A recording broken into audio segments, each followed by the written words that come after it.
बंदी छोड़ सतगुरु रामपाल जी परमेश्वर जी की जय हो।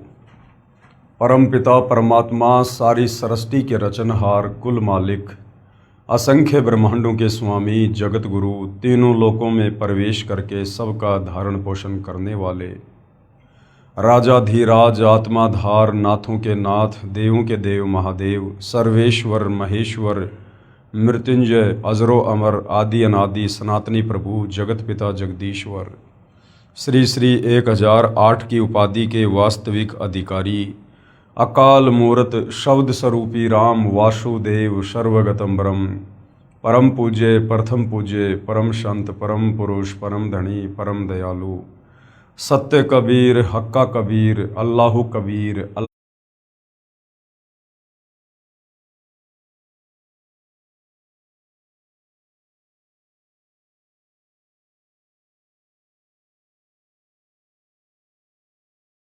जगत के मुक्तिदाता जगत के जगन्नाथ हारे के सहारे हिंदुओं के राम मुसलमानों के अल्लाह सिखों के वाहिगुरु ईसाइयों के मसीह दया के सागर दयानिधि करुणा के सागर करुणानिधि स्वयंभू परिभू संकट मोचन कष्ट हरण मंगल करण दुख भंजन अविगत कबीर निर्विकार निर्विषम परमात्मा अलय अलेख सतगुरु आदि अनादि सतगुरु असली मर्यादा पुरुषोत्तम असली राम असली कृष्ण असली घनश्याम असली मुरारी राजाओं के राजा महाराजाओं के महाराजा शहंशाहों के शहंशाह सम्राटों के सम्राट भगवानों के भगवान अल्लाहों के अल्लाह प्रभुओं के प्रभु मसीहाओं के मसीह सच्चे वाहिगुरु बाबाओं के बाबा पीरों के पीर सेठों के सेठ जगत सेठ सावड़सा सेठ सर्वगुण संपन्न अनंत कोटि कलाओं के स्वामी अनंत कोटि ब्रह्मांडों के नायक योगियों में महायोगी ध्यानियों में महाध्यानी सिद्धों में परम सिद्ध ज्ञानियों में तत्व ज्ञानी ब्रह्म ज्ञानी महाज्ञानी परम ज्ञानी विज्ञानी युवा कबीर समर्थ कबीर असमवात अमित ओजा सच्चे रहनुमा करीम अल्लाह सुभान अल्लाह दुनिया के अंतिम पैगंबर 8 सितंबर 1951 से गांव धनाना जिला सोनीपत हरियाणा भारतवर्ष की पावन भूमि पे प्रकट रियल कल की भगवान श्री नारायण साकार हरि श्री बाबा साहेब नूर अनंत परमात्मा सच्चे दरवेश सच्चे बाखबर संत श्रोमणी सतगुरु रामपाल जी परमेश्वर जी के चरण कमल में आप और हम सभी भाई बहनों का अनंत कोटि दंडवत प्रणाम। सत्साई भाई और बहनों, बहुत बड़ी दया बहुत बड़ी मेहर पूज्य गुरुदेव भगवान की परमेश्वर रामपाल जी की, जिनके शुभ आशीर्वाद से विशेष आशीर्वाद से पूरे विश्व के मानव समाज को पवित्र आध्यात्मिक पुस्तक ज्ञान गंगा के ऊपर वीडियो देखकर अध्यात्म को समझने का एक सुअवसर प्राप्त हो रहा है। ये पवित्र पुस्तक ज्ञान गंगा, जिसे परम पूज्य सतगुरु रामपाल जी ने अपने कर कमलों द्वारा लिखा है, जो सर्व धर्मों के पवित्र धर्मशास्त्रों से प्रमाणित है। भाई और बहनों, इस पुस्तक को पढ़ने के बाद ही या फिर सतगुरु रामपाल जी के सत्संग सुनने के बाद ही असल में आपको इस बात का पता चल सकता है कि जिस परमपिता परमेश्वर की प्राप्ति के लिए ये आत्मा सदियों से युगों से भटक रही है, कभी मंदिरों में मस्जिदों में चर्चों में गुरुद्वारों में तीर्थों पर धामों पर जंगल में गुफाओं में, लेकिन आज तक हमें ये भी कोई नहीं बता पाया कि वो परमात्मा कौन है, उसका नाम क्या है, वो स्त्री रूप में है या पुरुष रूप में है, वो साकार है या निराकार है, वो मिले तो कैसे मिले, मिलता नहीं तो क्यों नहीं मिलता, उसकी जानकारी कहाँ है। आज तक किसी भी धर्म का कोई भी धर्म गुरु इस सवाल का जवाब भगत समाज को, परमात्मा प्रेमी आत्माओं को नहीं दे पाया। कारण क्या था? तत्व ज्ञानहीनता। क्योंकि तत्व ज्ञान के बिना, सृष्टि रचना को अच्छे से समझे और जाने बिना हम अध्यात्म को समझ ही नहीं सकते। हम भक्ति मार्ग की ABCD तक भी नहीं पहुंच सकते जब तक हमें सृष्टि रचना का ज्ञान नहीं होगा। तो भाई और बहनों, सृष्टि रचना के ऊपर इस पवित्र पुस्तक ज्ञान गंगा पर जो वीडियो बन रहे हैं, उनमें काफ़ी वीडियो बन चुके हैं अब आप जी सृष्टि रचना पर बन चुके वीडियो देखकर भली भांति समझ सकते हैं कि सृष्टि का विस्तार कैसे हुआ।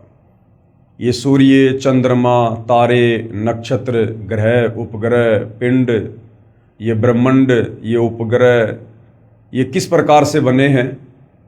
ये पृथ्वी किसी अन्य चीज़ पर टिकी हुई है या फिर परमेश्वर की वचन शक्ति से ये आकाश में स्थिर है। आप हर प्रकार से अध्यात्म को जान सकते हैं, समझ सकते हैं, लेकिन उसके लिए आपको सृष्टि रचना को सुनना पड़ेगा। और सृष्टि रचना आपको मिलेगी या तो सतगुरु रामपाल जी के द्वारा लिखित पवित्र पुस्तकों में या फिर सतगुरु रामपाल जी के द्वारा किए गए प्रवचनों में। इसके अलावा धरती पर दूसरा कोई विकल्प सृष्टि रचना को जानने का या आध्यात्मिक ज्ञान को जानने का नहीं है। ठीक है, गांव-गांव में, नगर नगर में साधु संत महात्मा पीर पैगंबर बैठे हुए हैं, लेकिन उनके पास में वही 4 बातें हैं जो शास्त्रों के विरुद्ध हैं। तो वहाँ से आपकी आत्मा को कभी भी अध्यात्म को लेकर संतुष्टि नहीं मिल सकती है।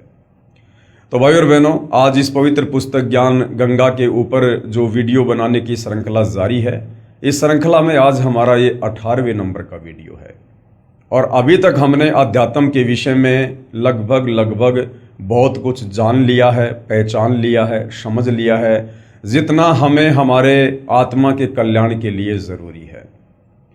तो भाई और बहनों, अब इतना सब कुछ जानने के बाद कि परमात्मा कौन है, कैसा है, कहाँ रहता है, कैसे मिलता है, और सर्व धर्मों के पवित्र धर्मशास्त्र उस परमेश्वर के होने की गवाही दे रहे हैं। अब भाई और बहनों, अध्यात्म से जुड़ने के लिए, भक्ति की शुरुआत के लिए अब हमें आवश्यकता पड़ेगी गुरु की, पूर्ण संत की, जगत गुरु की, तत्वदर्शी संत की। क्योंकि गीता अध्याय 4 श्लोक नंबर 34 में गीता का ज्ञान देने वाला प्रभु, ब्रह्मा विष्णु महेश का पिता, दुर्गा का पति, जिसे ब्रह्म कहते हैं, काल भी कहते हैं, ये स्वयं कह रहा है कि अर्जुन, तू किसी तत्वदर्शी महात्मा की शरण में जा, उनकी खोज कर, उनको सर्वप्रथम दंडवत प्रणाम कर, उसके बाद आधीनी से उनके साथ पेश आ और सरलता पूर्वक कपट छोड़कर सवाल करने से वो तत्वज्ञानी महात्मा तुझे तत्व ज्ञान का उपदेश करेंगे, अर्थात तुझे भक्ति मार्ग पर लगाएंगे, तेरे से भक्ति की शुरुआत करवाएंगे। तत्वदर्शी संत के अलावा यथार्थ शास्त्र अनुकूल भक्ति की शुरुआत नहीं होती है।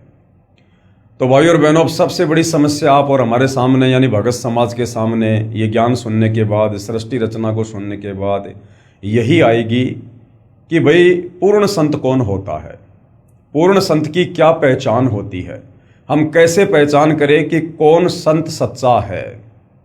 क्योंकि नगर नगर में, गांव गांव में आपको लाखों हजारों की संख्या में वर्तमान में साधु संत महात्मा बैठकर उपदेश करते हुए मिल जाएंगे।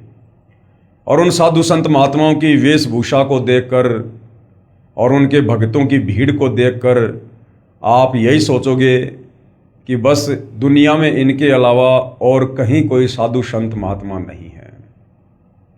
लेकिन भाई और बहनों, कबीर परमेश्वर जी की वाणी है कि दिखावे से कोई साधु संत महात्मा नहीं होता है। परमेश्वर कहते हैं कि कंठी माला सुमरणी पहने से क्या हो, ऊपर ढूंढा साधु का अंतर राख्या कोई। भारी दिखावा चाहे किसी ने कैसा भी कर रखा है, लेकिन यदि उसके पास शास्त्र अनुकूल सत भक्ति नहीं है, यदि उसे वास्तव में नाम दीक्षा देने का अधिकार नहीं है, गुरुपद रहकर प्रवचन करने का, कथा सुनाने का अधिकार नहीं है, तो वह पूर्ण संत नहीं है। यदि आप उसकी मीठी मीठी बातें सुनकर, चाहे वो कितनी बढ़िया संस्कृत बोले, कितनी ही धारा प्रवाह कथा कहे, यदि आप उसकी इस प्रकार की जो बाह्य आडंबर हैं, यदि आप उनको देखकर उन्हें पूर्ण संत मानकर उपदेश ले लेते हो और उनके द्वारा दिए गए शास्त्र विरुद्ध मनमुखी नामों का जाप करते हो, तो आप लक 84 योनि में जाकर गधे कुत्ते सुअर बनने से, नरक में जाकर असहनीय पीड़ा भोगने से और जन्म और मरण के चक्कर से बाहर नहीं निकल सकते हो। तो भाई और बहनों, वास्तव में पूर्ण संत कौन होता है, पूर्ण संत की क्या पहचान है और पूर्ण संत के क्या लक्षण हैं, ये हमें हमारे आध्यात्मिक सदग्रंथों से ही पता चलेगा। क्योंकि हमारे धर्म ग्रंथ भक्ति मार्ग का मूल हैं। ये भक्ति का संविधान है। जिस प्रकार कानून की किताब जो होती है, भारत का जो संविधान है वो विधान है, किस पर क्या धारा लगेगी, किस धारा में क्या सज़ा का प्रावधान है, ये कानून की किताब से ही पता चलेगा, संविधान से ही पता चलेगा। इसी प्रकार भक्ति मार्ग में पूर्ण संत कौन है, क्या उनके लक्षण है, कहाँ उनकी पहचान है, ये हमें भक्ति मार्ग के संविधान हमारे पवित्र सदग्रंथों से ही पता चलेगा। तो भाइयों और बहनों, आज हम सर्व धर्मों के पवित्र सदग्रंथों से ये निष्कर्ष निकालेंगे कि वास्तव में पूर्ण संत की क्या पहचान है और वर्तमान में धरती पर पूर्ण संत कौन है, कहाँ है और कैसे हमें उनकी शरण प्राप्त हो सकती है। ये पवित्र पुस्तक ज्ञान गंगा है, पेज नंबर 122 है। पूर्ण संत की पहचान, पवित्र सदग्रंथों से पूर्ण संत की पहचान। वेदों, गीता जी आदि पवित्र सदग्रंथों में प्रमाण मिलता है कि जब जब धर्म की हानि होती है, अब धर्म की हानि क्यों होती है?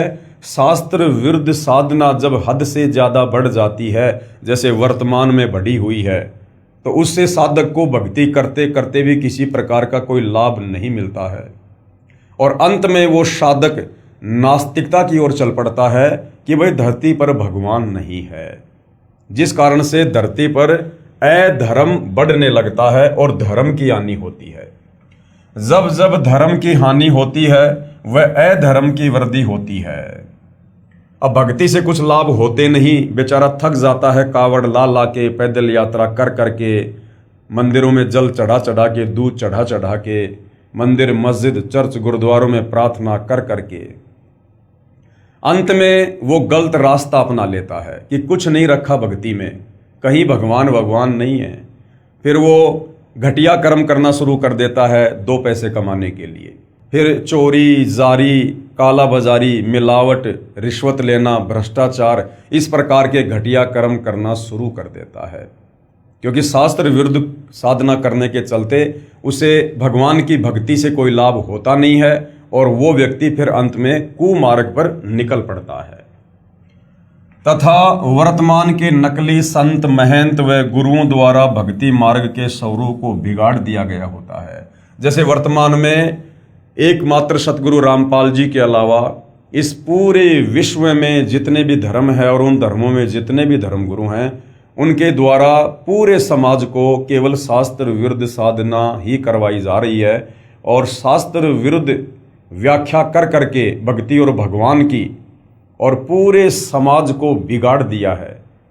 लोग भगवान से कोसों दूर हो चुके हैं और लोगों ने भक्ति से लाभ ना होने के चलते गलत रास्ते अपनाने शुरू कर दिए हैं।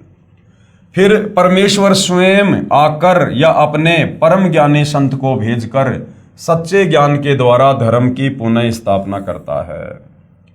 क्या होता है फिर? यदा यदा ही धर्मस्य ग्लानि भवते भारत। फिर वो परमेश्वर स्वयं ही इस पृथ्वी पर अपने सतलोक से चलकर और प्रकट होता है और परमेश्वर यहाँ हमें तत्व ज्ञान से परिचित करवाता है। भाइयों और बहनों, इस कबीर परमेश्वर जी के अलावा इस धरती पर कोई भी हमें शास्त्र अनुकूल साधना देने में सक्षम नहीं है, क्योंकि चाहे कितना ही बड़ा कोई मंडलेश्वर हो, आचार्य हो, शंकराचार्य हो, पोप या पादरी हो, चाहे ब्रह्मा विष्णु महेश ही क्यों ना है, उस कबीर परमेश्वर की तुलना में हम सब ऊंट के मुंह में जीरे के बराबर भी नहीं हैं, क्योंकि हम सब उस कबीर परमेश्वर के वचन से उत्पन्न हैं, हम उनके बच्चे हैं और इस काल के साथ 21 ब्रह्मांड में आकर हम यहाँ अपना कर्म भोग रहे हैं। और जैसे हमारे कर्म होते हैं, जैसी हमारी भक्ति होती है, उस आधार से ये काल, ये ब्रह्म हमें यहाँ पर पोस्ट प्रदान कर देता है। एक जीव को ये गधा बना के छोड़ देता है, एक जीव को मच्छर बना देता है, तो किसी को ब्रह्मा विष्णु महेश और देवों की पदवी प्रदान कर देता है। और कर्म आधार से फिर वो चींटी भी कभी ब्रह्मा विष्णु महेश की पोस्ट पर बैठती है और कर्म आधार से कभी वो ब्रह्मा विष्णु महेश भी उस पोस्ट को छोड़कर फिर चींटी की योनि में जाते हैं। तो भाइयों और बहनों, कबीर परमेश्वर के अलावा हमें सृष्टि रचना के विषय में और शत आध्यात्मिक ज्ञान के विषय में यहाँ कोई भी बताने में सक्षम नहीं है, समर्थ नहीं है। तो क्या होता है, फिर परमेश्वर स्वयं आकर, वो स्वयं ही आते हैं। यहाँ पर आगे लेखक के द्वारा लिखा है कि अपने परम ज्ञानी संत को भेजकर सच्चे ज्ञान के द्वारा धर्म की पुनः स्थापना करता है। भाई और बहनों, जब आप इस ज्ञान में आगे बढ़ोगे, सतगुरु रामपाल जी से उपदेश प्राप्त करके, तो आपको भक्ति मार्ग के विषय में बहुत कुछ जानने और समझने को मिलेगा। कबीर परमात्मा सतलोक से चलकर इस बिगड़े हुए इस भक्ति के स्वरूप को पुनः स्थापित करने के लिए, सुधारने के लिए, हमें शास्त्र अनुकूल साधना देने के लिए स्वयं ही धरती पर प्रकट होते हैं, अपने तेज पुंज वाले शरीर को हल्का करके, और एक मनुष्य की भांति, एक मनुष्य के बच्चे के रूप में यहाँ पर परमेश्वर प्रकट होकर लीला करते हैं। या जब चाहे किसी साधु संत महात्मा या जिंदा बाबा के रूप में प्रकट होकर भी परमेश्वर कुछ समय के लिए यहाँ पर अपना ज्ञान प्रचार करते हैं। सतलोक से परमात्मा किसी परम ज्ञानी संत को या किसी आत्मा को इस काल के 21 ब्रह्मांड में तत्व ज्ञान प्रचार के लिए नहीं भेजते हैं। यहाँ पर पुस्तक के लेखक के द्वारा ये कहना कि परमात्मा अपने किसी परम ज्ञानी संत को सतलोक से भेजकर पुनः भक्ति के बिगड़े हुए स्वरूप को स्थापित करवाता है। तो भाई और बहनों, आपको बता दें कि सतलोक से परमात्मा कभी भी अपने किसी भी भगत को, किसी भी आत्मा को या किसी भी को संत या परम संत बनाकर इस काल के 21 ब्रह्मांड में तत्व ज्ञान प्रचार के लिए या आत्माओं के आत्म कल्याण के लिए नहीं भेजते हैं, क्योंकि ये परमात्मा स्वयं समर्थ है। ये अनंत कोटि कलाओं का स्वामी है और समर्थ का काम उसी को साजे और कहे तो मूर्ख बाजे। यदि आपने सृष्टि रचना को अच्छे से पढ़ा है तो आपको पता होगा कि कबीर परमात्मा ने जब सतलोक में सृष्टि की रचना करनी चाहिए, उससे पहले अपने 12वें नंबर के पुत्र अचिंत से कहा कि बेटा, मैं तुझे शब्द शक्ति प्रदान करता हूं, आप सतलोक में रचना करो। लेकिन अचिंत सतलोक में रचना करने में सक्षम नहीं हो पाया। उसने अक्षर पुरुष की उत्पत्ति की, अक्षर पुरुष मानसरोवर में जाकर सो गया। वो अचिंत उस अक्षर पुरुष को निंद्रा से भी नहीं जगा पाया। और उसके बाद कबीर परमेश्वर ने कहा कि भाई अचिंत, तुम्हें छोटा सा ट्रेलर दिखाया गया था कि आगे चलकर मेरी किसी भी प्रकार की रचना में, मेरी लीला में तुम बाधा उत्पन्न ना कर सको। तो भाई और बहनों, सोचिए, जब कबीर परमेश्वर ने सृष्टि की शुरुआत में ही अपने बच्चों को साइड में कर दिया, उनको बाउंड कर दिया कि समर्थ का काम समर्थ ही कर सकता है, आप नहीं कर सकते हो। और विचार करने की बात है, वो अचिंत जो परमेश्वर का पुत्र है, वो सतलोक में मानसरोवर में मात्र नींद में सोए हुए अक्षर पुरुष को नहीं जगा पाया। तो सोचिए भाई और बहनों, आप और हम भाई बहन जो युगों युगों से इस काल के 21 ब्रह्मांडों में अज्ञान की निंद्रा में सोए पड़े हैं, भांग के नशे में हम यहाँ पर बेहोश हैं। सोचिए भाई और बहनों, वो सतलोक से भेजा गया कोई संत या परम संत हमें भला कैसे जगा देगा। तो समर्थ का काम समर्थ ही कर सकता है और समर्थ ही करता है। इसलिए कबीर परमात्मा स्वयं ही सतलोक से चलकर इस पृथ्वी पर तत्वदर्शी संत के रूप में प्रकट होकर आगे फिर अपना ज्ञान प्रचार करते हैं। अब भाइयों और बहनों, अगर यहाँ पर यह बात लिखी गई है तो इसका दूसरा पहलू हमें समझने की आवश्यकता है। फिर परमेश्वर स्वयं आकर या अपने परम ज्ञानी संत को भेजकर सच्चे ज्ञान के द्वारा धर्म की पुनः स्थापना करता है। अब परमेश्वर किस प्रकार से अपने परम ज्ञानी संत को यहां पर भेजता है, ये तो क्लियर है कि सतलोक से परमात्मा किसी भी हंस आत्मा को यहां ज्ञान प्रचार के लिए नहीं भेजते हैं, स्वयं ही आते हैं। अब दूसरा तरीका परमेश्वर ये अपनाते हैं कि जब जब परमेश्वर यहां पर प्रकट होते हैं जिंदा बाबा के रूप में, तत्वदर्शी संत के रूप में, उस समय परमेश्वर अपनी विशेष आत्मा को ये ज्ञान समझाते हैं।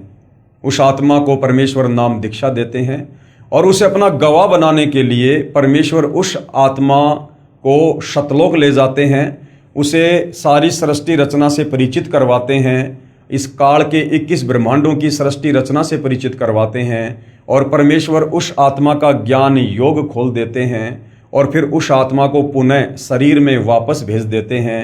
फिर वो आत्मा आगे परमेश्वर की महिमा को आंखों देखकर आगे बयान करती है, उस तत्व ज्ञान का प्रचार करती है। तो इस प्रकार से भी परमेश्वर यहाँ पर अपना ज्ञान प्रचार करवाते हैं। उदाहरण के लिए जैसे आदरणीय धर्मदास जी, आदरणीय गरीबदास जी, आदरणीय नानक जी, आदरणीय मलुकदास जी आदि आदि, जिन्होंने परमेश्वर के ज्ञान से परिचित होकर आंखों सतलोक देखकर उन्होंने यहाँ पर परमेश्वर के ज्ञान का प्रचार प्रसार किया। बाकी सतलोक से परमात्मा स्वयं ही आते हैं, अन्य किसी हंस आत्मा को नहीं भेजते हैं। तो आज इस पृथ्वी पर सतगुरु रामपाल जी जो सन 1994 से अपने यथार्थ 13वें कबीर पंथ का जो है प्रचार प्रसार कर रहे हैं, उस पंथ के माध्यम से परमेश्वर अपने तत्व ज्ञान का प्रचार कर रहे हैं। तो इस समय भाई और बहनों, ये जो कलयुग की बिचली पीढ़ी है, भक्ति का स्वर्णिम समय है, इस समय तो कबीर परमेश्वर जी ने स्वयं ही धरती पर आना था, प्रकट होना था। हम आगे इसी पवित्र पुस्तक में पढ़ेंगे कि 650 साल पहले कबीर परमेश्वर जी ने आदरणीय धर्मदास जी को कह दिया था, कबीर सागर में लिखवा दिया था कि धर्मदास 12वें पंथ में हम ही चल आवें, सब पंथों को मिटाकर एक पंथ चलावें। कि धर्मदास जब 12वां कबीर पंथ चलेगा और 12वें कबीर पंथ का जो प्रवर्तक होगा वो गरीबदास होगा, और उस पंथ में फिर आगे चलकर मैं स्वयं ही आऊँगा और एक नए पंथ की शुरुआत करके फिर सभी आत्माओं को तत्व ज्ञान देकर, सृष्टि रचना समझाकर, भक्ति मार्ग बताकर और उन्हें सतलोक लेकर जाऊंगा। तो आज धरती पर स्वयं कबीर परमात्मा सतगुरु रामपाल जी के नाम से प्रकट हैं। फिर परमेश्वर स्वयं आकर या अपने परम ज्ञानी संत को भेजकर सच्चे ज्ञान के द्वारा धर्म की पुनः स्थापना करता है। वह भक्ति मार्ग को शास्त्रों के अनुसार समझाता है। जो परम संत होता है, पूर्ण संत होता है, उसकी क्या पहचान है कि वो भक्ति मार्ग को शास्त्रों को आधार बनाकर समझाता है। अन्य धर्म गुरुओं की तरह मनमुखी रूप से प्रवचन नहीं करता है। परम संत का जो भी सत्संग होगा, जो भी उपदेश होगा, जो भी नियम और मर्यादा होगी, जो भी उनके मंत्र होंगे, जो भी धर्म कर्म होंगे, वो शास्त्रों के अनुसार होंगे, वो शास्त्रों से प्रमाणित होंगे।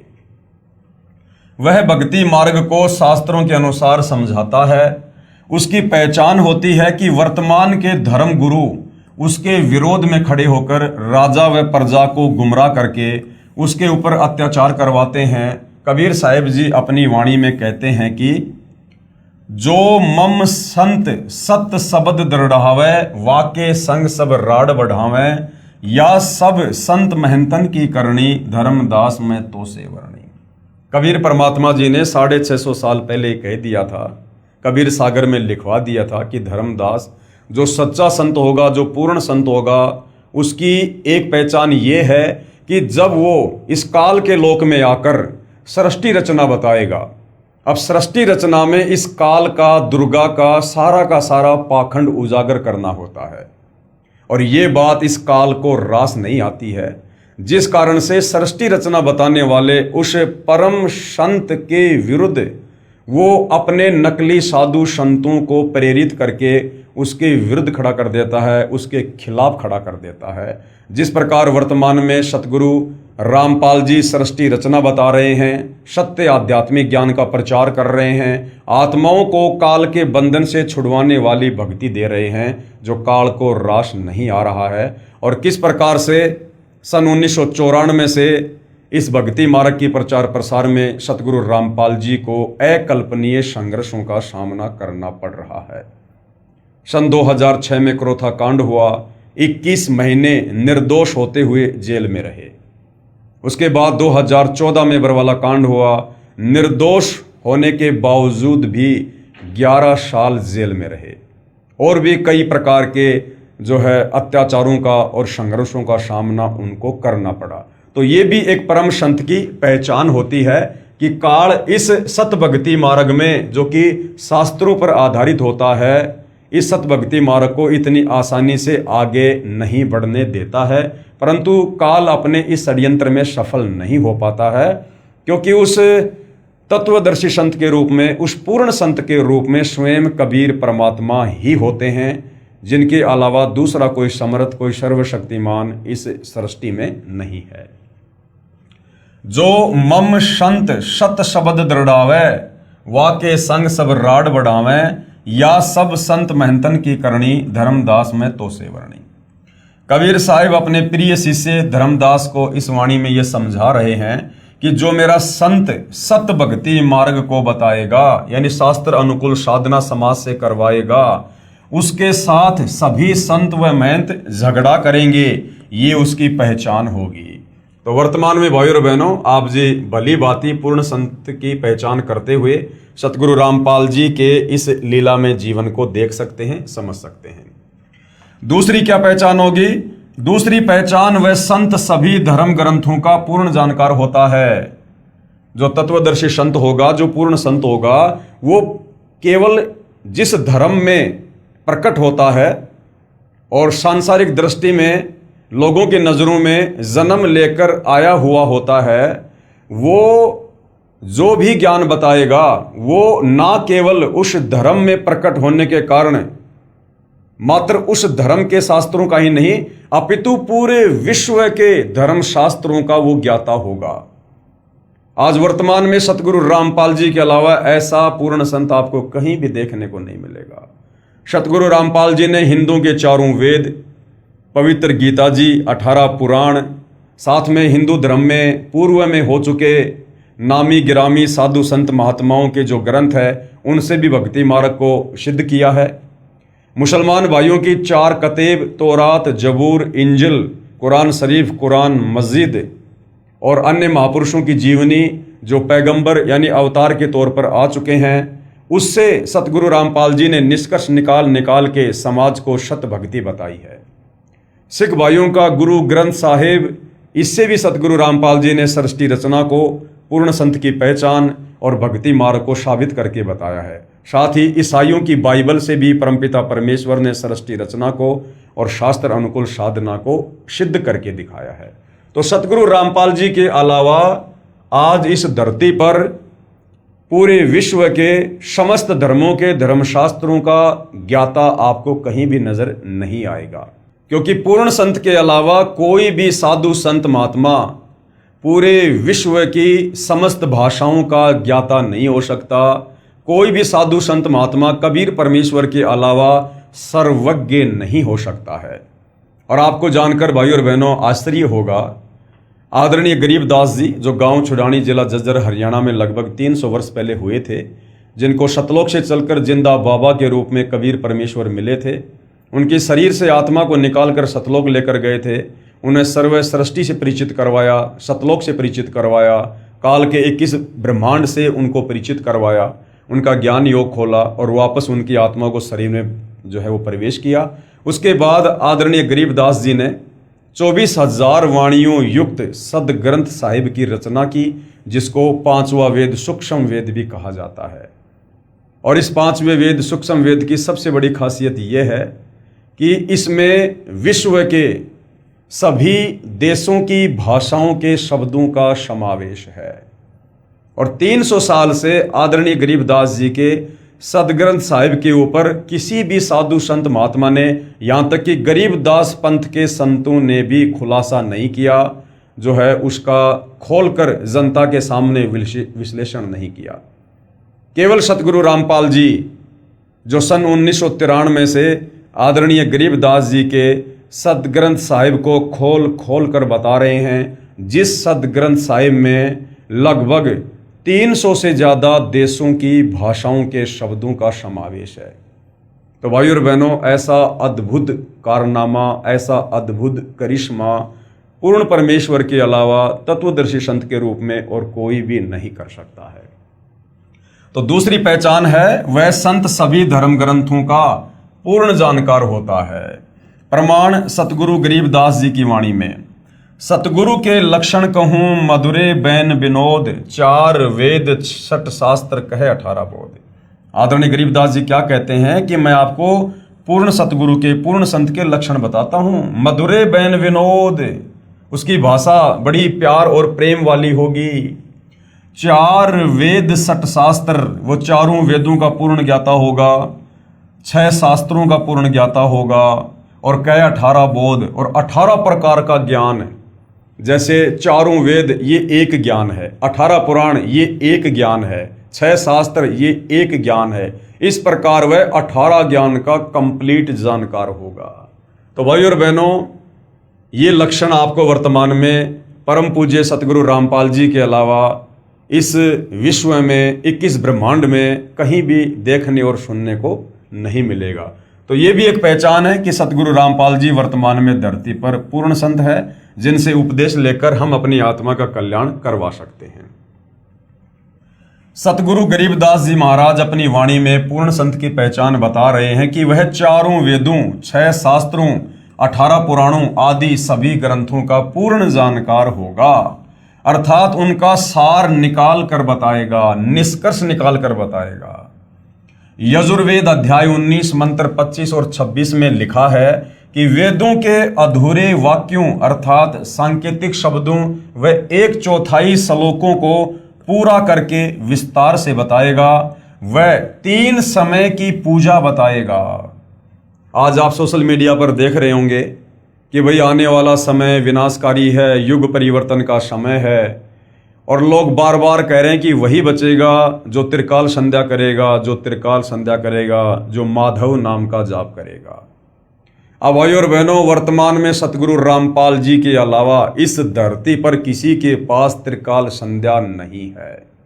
हाँ, मनमुखी रूप से जो मर्जी 300 में आरती करो, परंतु वास्तविक जो त्रिकाल संध्या है, जो वास्तव में आप और हमारा युग परिवर्तन के समय बचाव करेगी, जिस त्रिकाल संध्या को करने के चलते हमारी आत्मा का कल्याण होगा, वो त्रिकाल संध्या यानी 3 समय की आरती सिर्फ और सिर्फ सतगुरु रामपाल जी के पास है।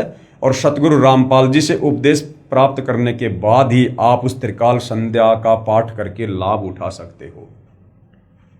वह 3 समय की पूजा बताएगा। सुबह पूर्ण परमात्मा की पूजा, जिसको नित्य नियम कहते हैं, हम सभी उपदेश प्राप्त भगत भाई बहन करते हैं। दोपहर को विश्व के देवताओं का सत्कार, दोपहर की आरती हम जो करते हैं उसको असुर निकंदन रमैणी कहते हैं, जिसमें देवी देवताओं का सत्कार है, उनकी स्तुति है। वह संध्या आरती अलग से बताएगा। और शाम के समय हम सभी भगत भाई बहन संध्या आरती करते हैं। सुबह का नित्य नियम, दोपहर की असुर निकंदन रमैनी और शाम की संध्या आरती, यह है त्रिकाल संध्या। अब ये त्रिकाल संध्या कैसे करनी है, क्या है, इसमें क्या क्या वाणियाँ हैं, ये जब आप सतगुरु रामपाल जी से उपदेश प्राप्त कर लेंगे, उसके बाद आपको त्रिकाल संध्या की एक पुस्तिका दी जाएगी, उससे हमने पाठ करना होता है। दोपहर को विश्व के देवताओं का सत्कार व संध्या आरती अलग से बताएगा। वह जगत का उपकारक संत होगा, यानी वो जगत का भला चाहने वाला, आत्माओं का उद्धारक होगा, जगत का तारणहार होगा। यजुर्वेद अध्याय 19 मंत्र 25, ये श्लोक आप जियों के सामने है, आप जी पढ़ सकते हैं। यहाँ गुरुदेव ने प्रत्येक शब्द का हिंदी के साथ अनुवाद भी किया है। हम सीधा इसके भावार्थ पर चलेंगे कि यह श्लोक क्या कहना चाहता है। भावार्थ: तत्वदर्शी संत वह होता है, पूर्ण संत कौन होता है, जिसको तत्वदर्शी संत भी कहते हैं, जो वेदों के सांकेतिक शब्दों को पूर्ण विस्तार से वर्णन करता है, जिससे पूर्ण परमात्मा की प्राप्ति होती है, वह वेद के जानने वाला कहा जाता है। भाई और बहनों, आज से पहले जिन लोगों ने जो कहा करते थे हम संस्कृत के प्रकांड विद्वान हैं, जिन लोगों ने 18 पुराणों का संस्कृत से हिंदी में अनुवाद किया है, पवित्र गीता जी का संस्कृत से हिंदी में अनुवाद किया है, और चारों वेदों का संस्कृत से हिंदी में अनुवाद किया है, जिनमें महर्षि दयानंद भी एक संत हुए हैं। लेकिन भाई और बहनों, अब सतगुरु रामपाल जी ने जो इन समस्त धर्म ग्रंथों का, चारों वेदों का, गीता जी का, पुराणों का, बाइबल का, कुरान का, इनका जो यथार्थ अनुवाद करके भगत समाज को निष्कर्ष निकाल के दिया है, अब इससे साबित होता है कि चाहे महर्षि दयानंद जी हो या चाहे अन्य कोई अनुवादक हो, किसी ने भी इन धर्मशास्त्रों का यथार्थ अनुवाद नहीं किया है, क्योंकि उनको तत्व ज्ञान नहीं था। और तत्व ज्ञान के बिना आप किसी भी सदग्रंथ को समझ ही नहीं सकते, अनुवाद करना तो बहुत दूर की बात है। दूसरा भाइयों और बहनों, ये चारों वेद, ये पूर्ण ब्रह्म कबीर परमेश्वर ने इस ब्रह्म को काल को दिए थे। तो भाइयों और बहनों, इस पूर्ण ब्रह्म की इस कृति को, लेख को, वो पूर्ण ब्रह्म स्वयं ही आकर यहाँ पर प्रकट होकर तत्वदर्शी संत के रूप में सही सही बताता है, व्याख्या करता है। दूसरा कोई भी इन धर्मशास्त्रों की यथार्थ व्याख्या करने में सक्षम नहीं है। उसके बाद यजुर्वेद अध्याय 19 मंत्र 26, ये श्लोक आप जियों के सामने है, पढ़ सकते हैं। यहाँ गुरुदेव ने अनुवाद में प्रत्येक शब्द का हिंदी में अनुवाद भी किया है। ये श्लोक हमें क्या समझाना चाहता है? भावार्थ, जिस पूर्ण संत के विषय में मंत्र 25 में कहा है, वह दिन में 3 बार, प्रातः यानी सुबह, दिन के मध्य यानी दोपहर को, और शाम को साधना करने को कहता है। सुबह तो पूर्ण परमात्मा की पूजा, दोपहर को सर्व देवताओं का सत्कार के लिए, तथा शाम को संध्या आरती आदि को अमृतवाणी के द्वारा करने को कहता है। वह सर्व संसार का उपकार करने वाला होता है। और ये त्रिकाल संध्या वर्तमान में सतगुरु रामपाल जी के अलावा अपने भक्तों को कोई भी संत करने का आदेश नहीं देता है, क्योंकि उनके पास ये त्रिकाल संध्या है ही नहीं, वो केवल नाम जानते हैं। उसके बाद भाइयों और बहनों, यजुर्वेद अध्याय 19 मंत्र 30, ये संस्कृत में श्लोक आप जियों के सामने है, पढ़ सकते हैं। प्रत्येक शब्द का हिंदी में अनुवाद गुरुदेव ने किया है। हम सीधा इसके भावार्थ पर चलते हैं कि पूर्ण संत के विषय में ये श्लोक हमें क्या समझा रहा है। भावार्थ, पूर्ण संत उसी व्यक्ति को शिष्य बनाता है जो सदाचारी रहे, अभक्ष्य पदार्थों का सेवन व नशीली वस्तुओं का सेवन न करने का आश्वासन देता है। पूर्ण संत उसी से दान ग्रहण करता है जो उसका शिष्य बन जाता है, फिर गुरुदेव से दीक्षा प्राप्त करके फिर दान दक्षिणा करता है, उससे श्रद्धा बढ़ती है, श्रद्धा से सतभक्ति करने से अविनाशी परमात्मा की प्राप्ति होती है, अर्थात पूर्ण मोक्ष होता है। पूर्ण संत भिक्षा व चंदा मांगता नहीं फिरेगा। क्या कहा गया है कि जो पूर्ण संत होता है, तत्वदर्शी संत होता है, जिसका मकसद आत्माओं का कल्याण करना होता है, वो केवल उन्हीं लोगों को दीक्षा देता है, उन्हीं को अपना शिष्य बनाता है जो किसी भी प्रकार से मांस ना खाने की प्रतिज्ञा करता है, किसी भी प्रकार का नशा ना करने की प्रतिज्ञा करता है, नेक नीति और सदाचारी जीवन जीने की जो प्रतिज्ञा करता है, अर्थात जो भक्ति के नियम तत्वदर्शी संत बताता है, यदि कोई उन तमाम नियमों को फॉलो करने के लिए संकल्प करता है, यश करता है, तो ही तत्वदर्शी संत यानी पूर्ण संत उसे अपना शिष्य बनाएगा। वो किसी पैसे या धन के लालच में या अपने भक्तों की भीड़ दिखाने की होड़ में जो है किसी को उपदेश नहीं देता है। तो ये लक्षण भी भाइयों और बहनों वर्तमान में जगत गुरु तत्वदर्शी सतगुरु रामपाल जी में ही देखने को मिलेगा। बाकी तो केवल अपने शिष्यों की भीड़ इकट्ठा कर रहे हैं अपने धार्मिक धंधे के लिए, 4 पैसे कमाने के लिए। कबीर गुरु बिन माला फेरते और गुरु बिन देते दान, गुरु बिन दोनों निष्फल है, भाई पूछो वेद पुराण। तीसरी पहचान क्या बताई है पूर्ण संत की, तत्वदर्शी संत की? 3 प्रकार के मंत्रों यानी नाम को 3 बार में उपदेश करेगा। अब भाइयों और बहनों, इस पृथ्वी पर वर्तमान में सतगुरु रामपाल जी के अलावा 3 बार में नाम दीक्षा और 3 बार अलग अलग मंत्र इस पृथ्वी पर सतगुरु रामपाल जी के अलावा अन्य कोई भी साधु संत महात्मा उपदेश रूप में नहीं देता है। और यदि देता है तो उसके वो नाम जाप मंत्र शास्त्रों से मेल नहीं खाते हैं, जिस कारण से उन्हें पूर्ण संत की संज्ञा में नहीं लिया जा सकता है। अब सतगुरु रामपाल जी जो 3 बार में दीक्षा दे रहे हैं और तीनों बार में जो अलग अलग नाम उपदेश कर रहे हैं, वो हमारी गीता जी भी प्रमाणित कर रही है और कबीर सागर भी प्रमाणित कर रहा है और आदरणीय गरीबदास जी का सूक्ष्म वेद भी प्रमाणित कर रहा है। क्योंकि पहले ही बता दिया जा चुका है पूर्ण संत की दूसरी पहचान में कि वो जो भी धर्म कर्म अपने शिष्यों से करवाएगा वो शास्त्रों से प्रमाणित होगा। तो सतगुरु रामपाल जी जो भी नाम उपदेश देते हैं सुमरण करने के लिए, वो शास्त्रों से प्रमाणित है, जिसका प्रमाण अभी आपको आगे दिखाएंगे। तो तीसरी पहचान क्या है पूर्ण संत की? 3 प्रकार के मंत्रों यानी नाम को 3 बार में उपदेश करेगा, जिसका वर्णन कबीर सागर ग्रंथ पेज नंबर 265 बोध सागर में मिलता है और गीता जी के अध्याय नंबर 17 श्लोक नंबर 23 में भी मिलता है। गीता अध्याय 17 श्लोक नंबर 23, ओम तत् सत इति निर्देशे ब्रह्मणे त्रिविध समर्थ। ओम तत् सत, परंतु ये कंप्लीट मंत्र नहीं है। ओम तो सीधा सीधा इस ब्रह्म का, इस काल का है, जो गीता जी अध्याय 8 श्लोक नंबर 13 में ये खुद कह रहा है गीता का ज्ञान देते समय अर्जुन को कि ओम इति एक अक्षर ब्रह्म व्यवहारण माम अनुस्मरण ये पर्याति तजन देहम सयाति परमाम गतम, कि अर्जुन मेरी साधना का, मेरी भक्ति का केवल एक ओम मंत्र है, नथिंग एल्स। और ये जय जय राम, हरे राम, राधे राधे, श्याम मिला दे, सीताराम सीताराम, ओम नमो भागवते वासुदेवाय नमः, ये कोई नाम नहीं है, ये सब मनमुखी मंत्र हैं जिनके जाप करने से साधक का जन्म मरण का रोग, लक 84 योनियों का कष्ट कभी समाप्त नहीं हो सकता है, उसे नरक में जाना ही पड़ेगा। तो गीता जी में जिन 3 नामों का जो जिक्र है अध्याय 17 श्लोक 23, ओम तत् सत, तो ओम तो सीधा सीधा इस काल ब्रह्म का है। उसके बाद जो सत है वो सांकेतिक है भाइयों और बहनों, केवल सत सत जाप नहीं करना होता, वो सांकेतिक है। उसमें 2 मंत्र हैं जो सतगुरु रामपाल जी ही देने के अधिकारी हैं। और ये जो सत है ये उस पर ब्रह्म का अक्षर पुरुष का जाप है। सतलोक जाते समय हमने उसके 7 संग ब्रह्मांडों से गुजर कर जाना होता है, इसलिए हमने उसका टैक्स पे करना होता है जो हम सत जाप करते हैं। उसके बाद सत, ओम तत् सत, तीसरा है वो पूर्ण ब्रह्म का मंत्र है, कबीर परमेश्वर जी की साधना का मंत्र है। उसमें कौन कौन से नाम हैं वो सतगुरु रामपाल जी ही देने के अधिकारी हैं, जिसका वर्णन कबीर सागर ग्रंथ पृष्ठ नंबर 265 बोध सागर में मिलता है और गीता जी के अध्याय नंबर 17 श्लोक नंबर 23 व शाम वेद संख्या नंबर 822 में भी मिलता है।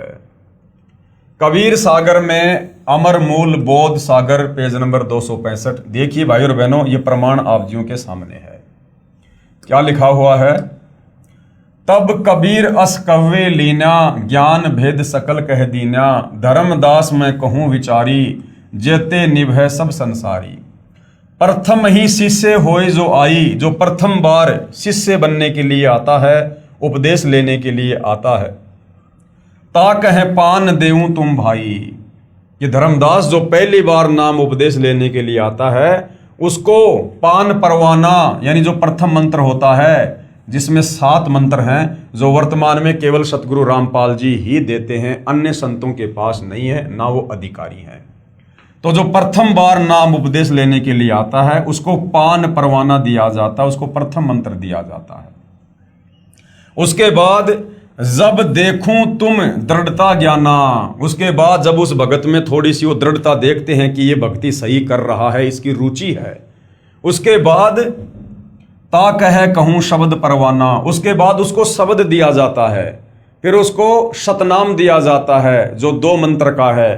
गीता अध्याय 17 श्लोक नंबर 23 में ओम के बाद में जो सत है वो सतनाम है, उसमें 2 मंत्र हैं। उसके बाद सतगुरु रामपाल जी वो 2 मंत्र देते हैं। और तीसरी बार में शब्द माही जब निश्चय आवे, जब उसके सतनाम की भक्ति कमाई को पूर्ण संत देख लेगा कि ये सतनाम की कमाई मर्यादा में रह के कर रहा है और इसकी सतनाम की कमाई पूरी हो चुकी है, उसके बाद उसको तीसरा मंत्र दिया जाता है, ता कहें ज्ञान अगाध सुनावे। उसके बाद उसे वो पूर्ण ब्रह्म का मंत्र जाप दिया जाता है, सार नाम। उसके बाद दोबारा फिर समझाया है कि बालक सम है जाकर ज्ञाना तासु कहूं वचन परवाना।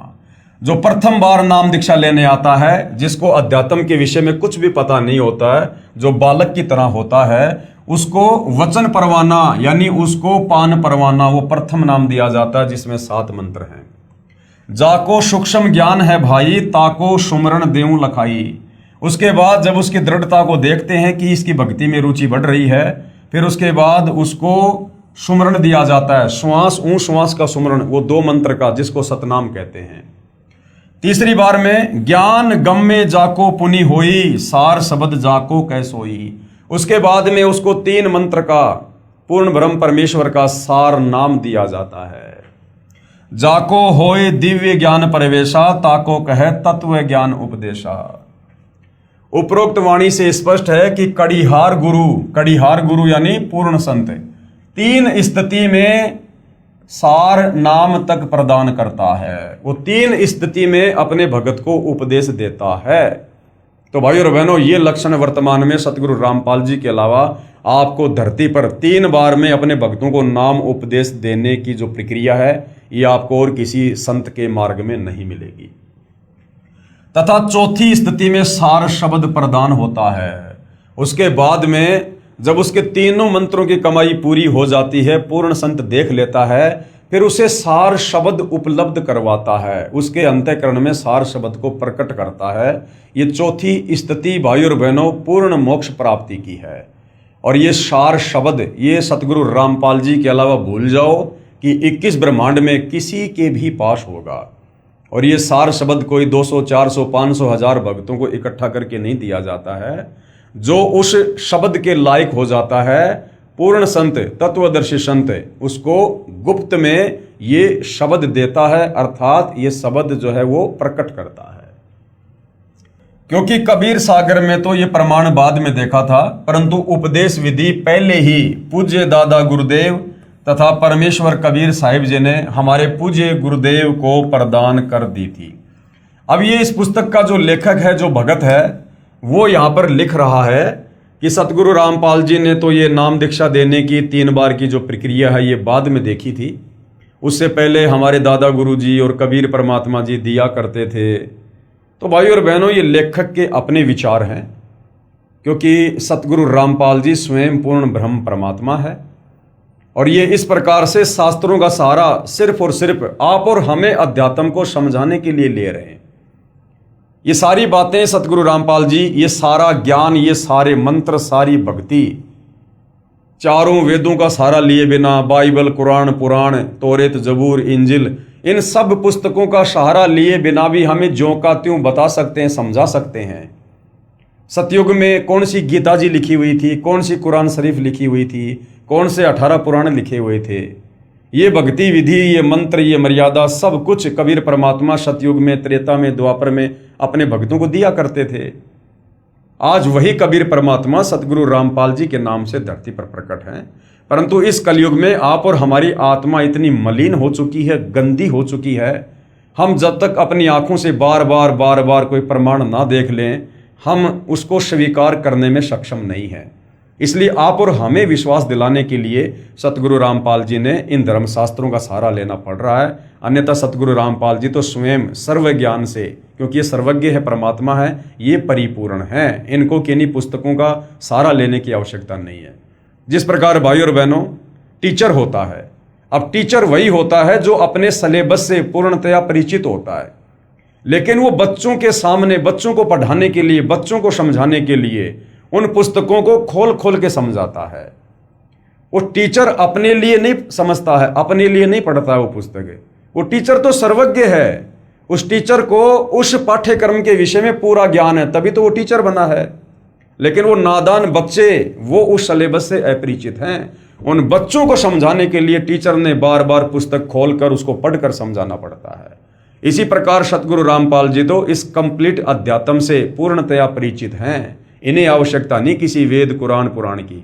ये तो आप और हम नादान जीवों के लिए, जो अध्यात्म से सदियों से कोसों दूर बैठे हैं, आप और हमारे अंतःकरण में इस सत्य को सत्य बैठाने के लिए और इन्हें जो है आध्यात्मिक पाठ्यक्रम को, इन वेदों को, गीता को, पुराणों को, कुरान को, बाइबल को, तौरेत, जबूर, इंजिल, कुरान शरीफ, कुरान मस्जिद, इन तमाम प्रकार के धार्मिक सदग्रंथों का सहारा लेते हैं।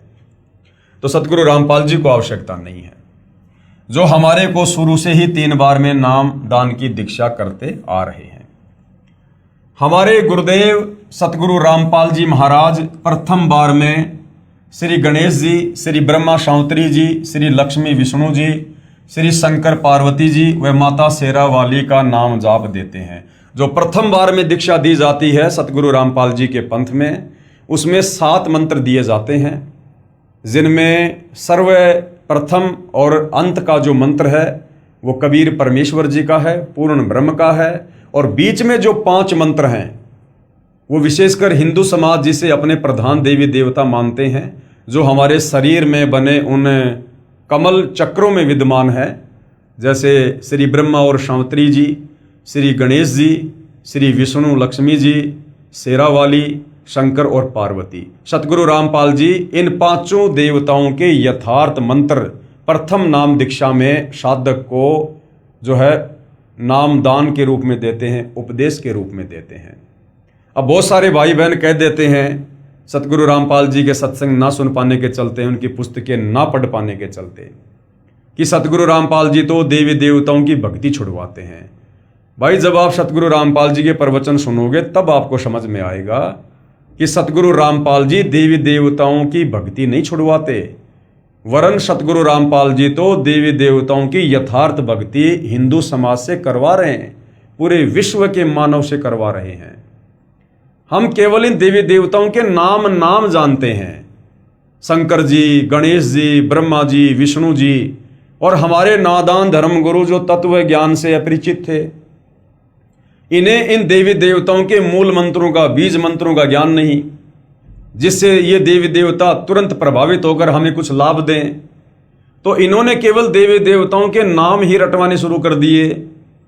कोई विष्णु जी की भक्ति करवाता था तो उसने मंत्र दे दिया, ओम नमो भागवते वासुदेवाय नमः, या ओम नमः विष्णु देवाय नमः। कोई शंकर जी का पुजारी था, उसने अपने भक्तों को मंत्र देना शुरू कर दिया, ओम नमः शिवाय। कोई गणेश जी का पुजारी था, उसने अपने भक्तों को मंत्र देना शुरू कर दिया, ओम गणेशाय नमः। भाई और बहनों, ये तो इन देवी देवताओं के शरीर के नाम हैं, इनकी पहचान है। इन देवी देवताओं से लाभ लेने के मंत्र अलग हैं।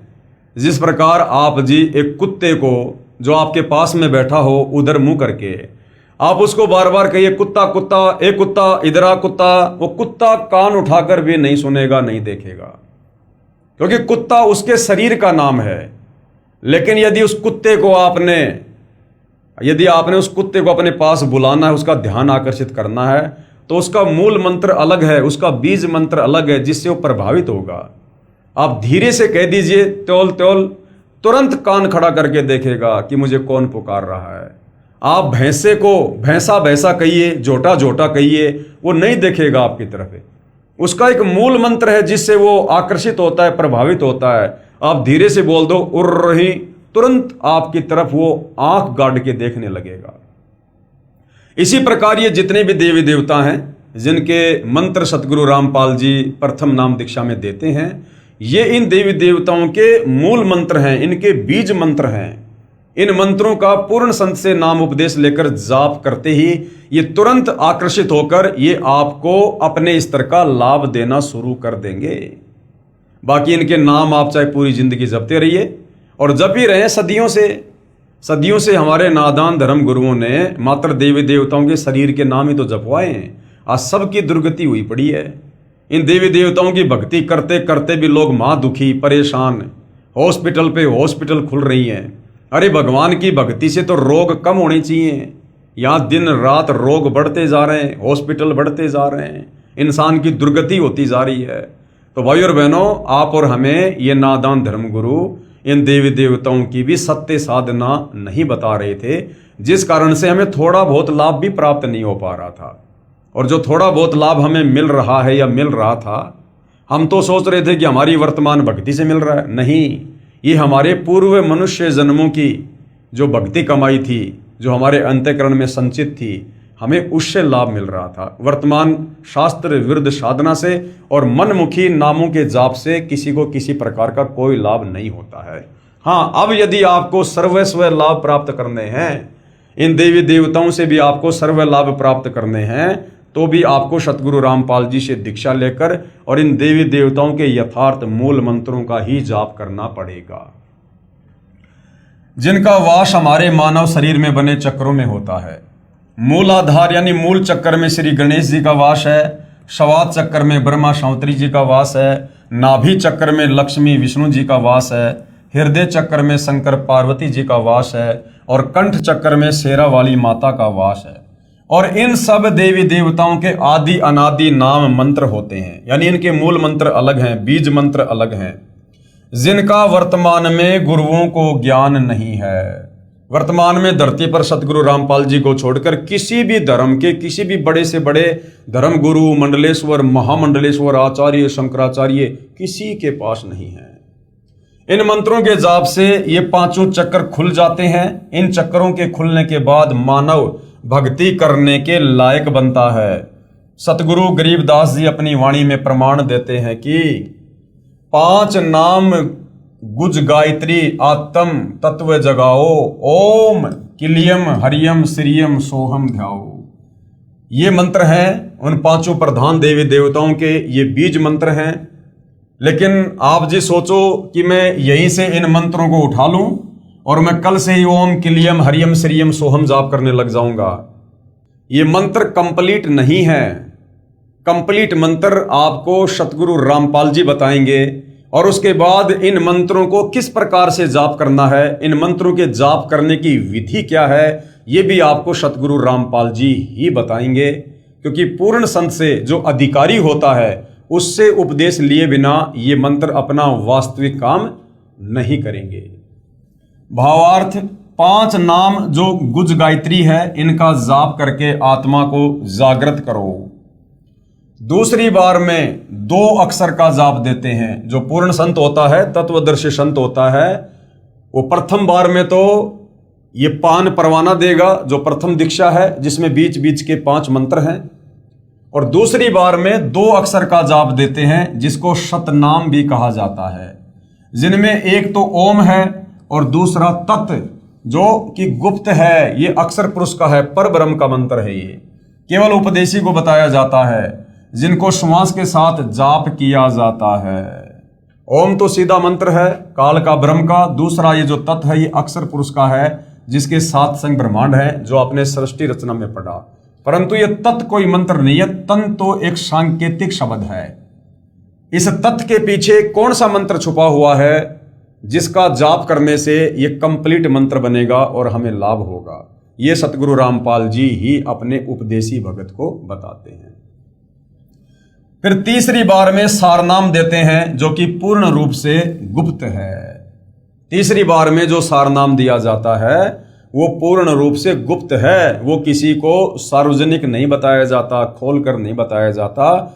उपदेशी को ही सतगुरु रामपाल जी बताते हैं जब देख लेते हैं कि ये व्यक्ति तीसरे मंत्र सारनाम के योग्य हो चुका है। अब भाई और बहनों, 3 बार में नाम जाप देने का प्रमाण पवित्र गीता जी में कहां लिखा हुआ है, ताकि हमें विश्वास हो और हम पूर्ण संत की पहचान करके तुरंत उनसे नाम उपदेश लेकर अपनी आत्मा का कल्याण करवाने की दिशा में आगे बढ़े। तो 3 बार में नाम जाप देने का जो पहला प्रमाण था वो आपने कबीर सागर में देख लिया। अब आपको पवित्र गीता जी में दिखाते हैं। अध्याय 17 श्लोक नंबर 23, ओम तत् सत, ये है वो 3 मंत्र भाई और बहनों। ये ओम तो सीधा सीधा इस 21 ब्रह्मांड के स्वामी काल का है। दूसरा जो ये तत् है ये 7 संग ब्रह्मांड के स्वामी अक्षर पुरुष का है। और तीसरा जो सत है ये पूर्ण ब्रह्म परमात्मा कबीर साहिब का है। तो सतगुरु रामपाल जी के अलावा ये मंत्र धरती पर किसी के पास नहीं है और ना कोई देने का अधिकारी है। ओम तो सीधा सीधा इस काल ब्रह्म का है, बाकी ये सांकेतिक हैं। तत् और सत ये संकेतों में है। इनके पीछे कौन कौन से मंत्र हैं वो सतगुरु रामपाल जी ही बताते हैं। तो गीता अध्याय 17 श्लोक 23 क्या बता रहा है 3 बार के नाम जाप के विषय में। ओम तत् सत इति निर्देशय ब्रह्मणे त्रिविध समर्थ। ब्रह्मण यानी सच्चिदानंद घन ब्रह्म की भक्ति का, पूर्ण परमात्मा कबीर साहिब की भक्ति का जाप करने का वो 3 मंत्र कौन सा है। ब्राह्मणा 3 वेदा च यज्ञा च विहिता पुरा। अब अनुवाद गुरुदेव भगवान ने किया है। ओम ब्रह्म का और तत् ये सांकेतिक मंत्र ये पर ब्रह्म का अक्षर पुरुष का है। और सत ये पूर्ण ब्रह्म का यानी कबीर परमेश्वर का है। इति मानी ऐसे ये है। त्रिविध यानी 3 प्रकार के। ब्रह्मण यानी पूर्ण परमात्मा के नाम सुमरण का। निर्देश यानी संकेत, स्मृत यानी कहा है। और सृष्टि के आदि काल में विद्वानों ने बताया कि उसी पूर्ण परमात्मा ने वेद तथा यज्ञ आदि रचे। तो भाई और बहनों, इस मंत्र को प्राप्त किए बिना ओम तत् सत को आप काल के 21 ब्रह्मांड से मुक्त नहीं हो सकते हैं। और ये कंप्लीट मंत्र यहाँ तो केवल संकेत में है, कोड वर्ड में है। एक कंप्लीट मंत्र आप जी को सतगुरु रामपाल जी के पास ही मिलेगा, केवल पूर्ण संत के पास ही मिलेगा। ये पूर्ण संत की पहचान है कि वो 3 बार में दीक्षा देगा, और 3 बार के नाम का ये संकेत, ये प्रमाण आपको पवित्र गीता जी दे रही है, जो गीता जी 4 वेदों का सारांश है। तो किसी प्रकार की कोई शंका नहीं होनी चाहिए कि वास्तव में धरती पर पूर्ण संत सतगुरु रामपाल जी ही हैं, जिनसे उपदेश लेकर ही भक्ति सफल हो सकती है। बाकी बहुत सारे गुरु मिलेंगे आपको, ओम तत्सत ऐसा जाप मंत्र देने वाले। उनके शिष्य ओम तत्सत जाप करते रहते हैं, चाहे पूरी जिंदगी करते रहो, कोई बदलाव नहीं मिलेगा आपको उनके जीवन में, उनकी क्रिया में, उनके स्वभाव में, उनके खान पान में, उनके विचारों में, क्योंकि ये मंत्र है ही नहीं, ये कंप्लीट नहीं है, ये तो संकेत है, ये तो कोड वर्ड में है। क्योंकि गीता जी 4 वेदों का सार है, गीता जी 4 वेदों का संक्षिप्त रूप है, इसलिए संकेतों में है, और संकेतों को वो तत्वदर्शी संत ही समझा सकता है। संख्या नंबर 822 सामवेद उतार्चिक अध्याय 3 खंड नंबर 5 श्लोक नंबर 8 सतगुरु रामपाल जी द्वारा भाषा भाष्य। अब यहां पर क्या लिखा हुआ है, ये श्लोक आप जियों के सामने है भाइयों और बहनों। प्रत्येक शब्द का गुरुदेव ने यहां पर हिंदी में अनुवाद भी किया हुआ है। हम सीधा सीधा इसके भावार्थ पर चलेंगे कि ये श्लोक हमें क्या समझाना चाहता है।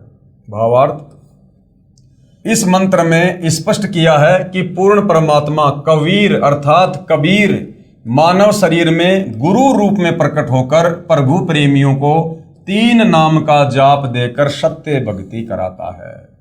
अब देखिएगा भाइयों और बहनों, यहां पर यह भी क्लियर हो जाएगा कि कबीर परमात्मा स्वयं आते हैं सतलोक से चलकर भक्ति बताने, या किसी परम ज्ञानी संत को भेजते हैं। क्या लिखा है इस मंत्र में, यह स्पष्ट किया है कि पूर्ण परमात्मा कबीर अर्थात कबीर मानव शरीर में एक मनुष्य का चोला धारण करके और गुरु रूप में प्रकट होकर प्रभु प्रेमियों को, यानी परमात्मा चाहने वाली आत्माओं को, जो मंदिर मस्जिद चर्च गुरुद्वारों में भटकते रहते हैं भगवान के लिए, उनको 3 नाम का जाप देकर और सत्य भक्ति कराता है। कबीर परमात्मा स्वयं ही मानव रूप में प्रकट होकर, उनका शरीर आप और हमारे जैसा नहीं होता, दिखाई अवश्य देता है हमारे जैसा, परंतु उनका शरीर तेज पुंज का होता है, नूरी होता है, शब्द का होता है। तो वो कबीर परमात्मा खुद ही धरती पर प्रकट होकर सतगुरु की भूमिका करता है, तत्वदर्शी संत कहलाता है, जगत गुरु कहलाता है, और परमात्मा चाहने वाली आत्माओं को 3 बार में दीक्षा देता है। 3 बार में 3 मंत्रों का जाप देता है, जो वर्तमान में सतगुरु रामपाल जी के अलावा अन्य कोई संत नहीं देता है। तो ये प्रमाण सामवेद में भी है, तो इससे भी हमें पूर्ण संत की पहचान होती है। तथा उस मित्र भगत को पवित्र करके, यानी अपने ज्ञान से, भक्ति से उसको पवित्र करके, अपने आशीर्वाद से पूर्ण परमात्मा प्राप्ति करके पूर्ण सुख प्राप्त करवाता है, अर्थात उसका मोक्ष कर देता है, और वो साधक सतलोक में चला जाता है। साधक की आयु यानी उम्र बढ़ाता है। यही प्रमाण गीता अध्याय 17 श्लोक 23 में है कि ओम तत्सत इति निर्देशः ब्रह्मण त्रिविध समर्थ। भावार्थ है कि पूर्ण परमात्मा को प्राप्त करने का ओम, दूसरा तत् और तीसरा सत्य, ये मंत्र जाप सुमरण करने का निर्देश है। इस नाम को तत्वदर्शी संत से प्राप्त करो। गीता अध्याय 4 श्लोक 34, ये गीता ज्ञानदाता काल ब्रह्म खुद कह रहा है अर्जुन को कि अर्जुन, इस कंप्लीट आध्यात्मिक ज्ञान का, संसार की रचना का, सृष्टि रचना का मुझे भी ज्ञान नहीं है। अगर तुझे ज्ञान प्राप्त करना है और मोक्ष प्राप्त करना है तो किसी तत्वदर्शी संत की खोज कर। तो भाई और बहनों, आज धरती पर वह तत्वदर्शी संत सतगुरु रामपाल जी हैं। इस नाम को तत्वदर्शी संत से प्राप्त करो।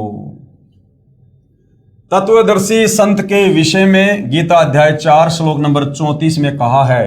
किसने कहा है? गीता जी का ज्ञान देने वाले इस ब्रह्म ने, इस काल ने, दुर्गा के पति ने, ब्रह्मा विष्णु महेश के पिता ने श्री कृष्ण जी के शरीर में प्रेत की भांति प्रवेश करके, और क्या कहा है? तथा गीता अध्याय नंबर 15 श्लोक नंबर 1 व 4 में तत्वदर्शी संत की पहचान बताई है।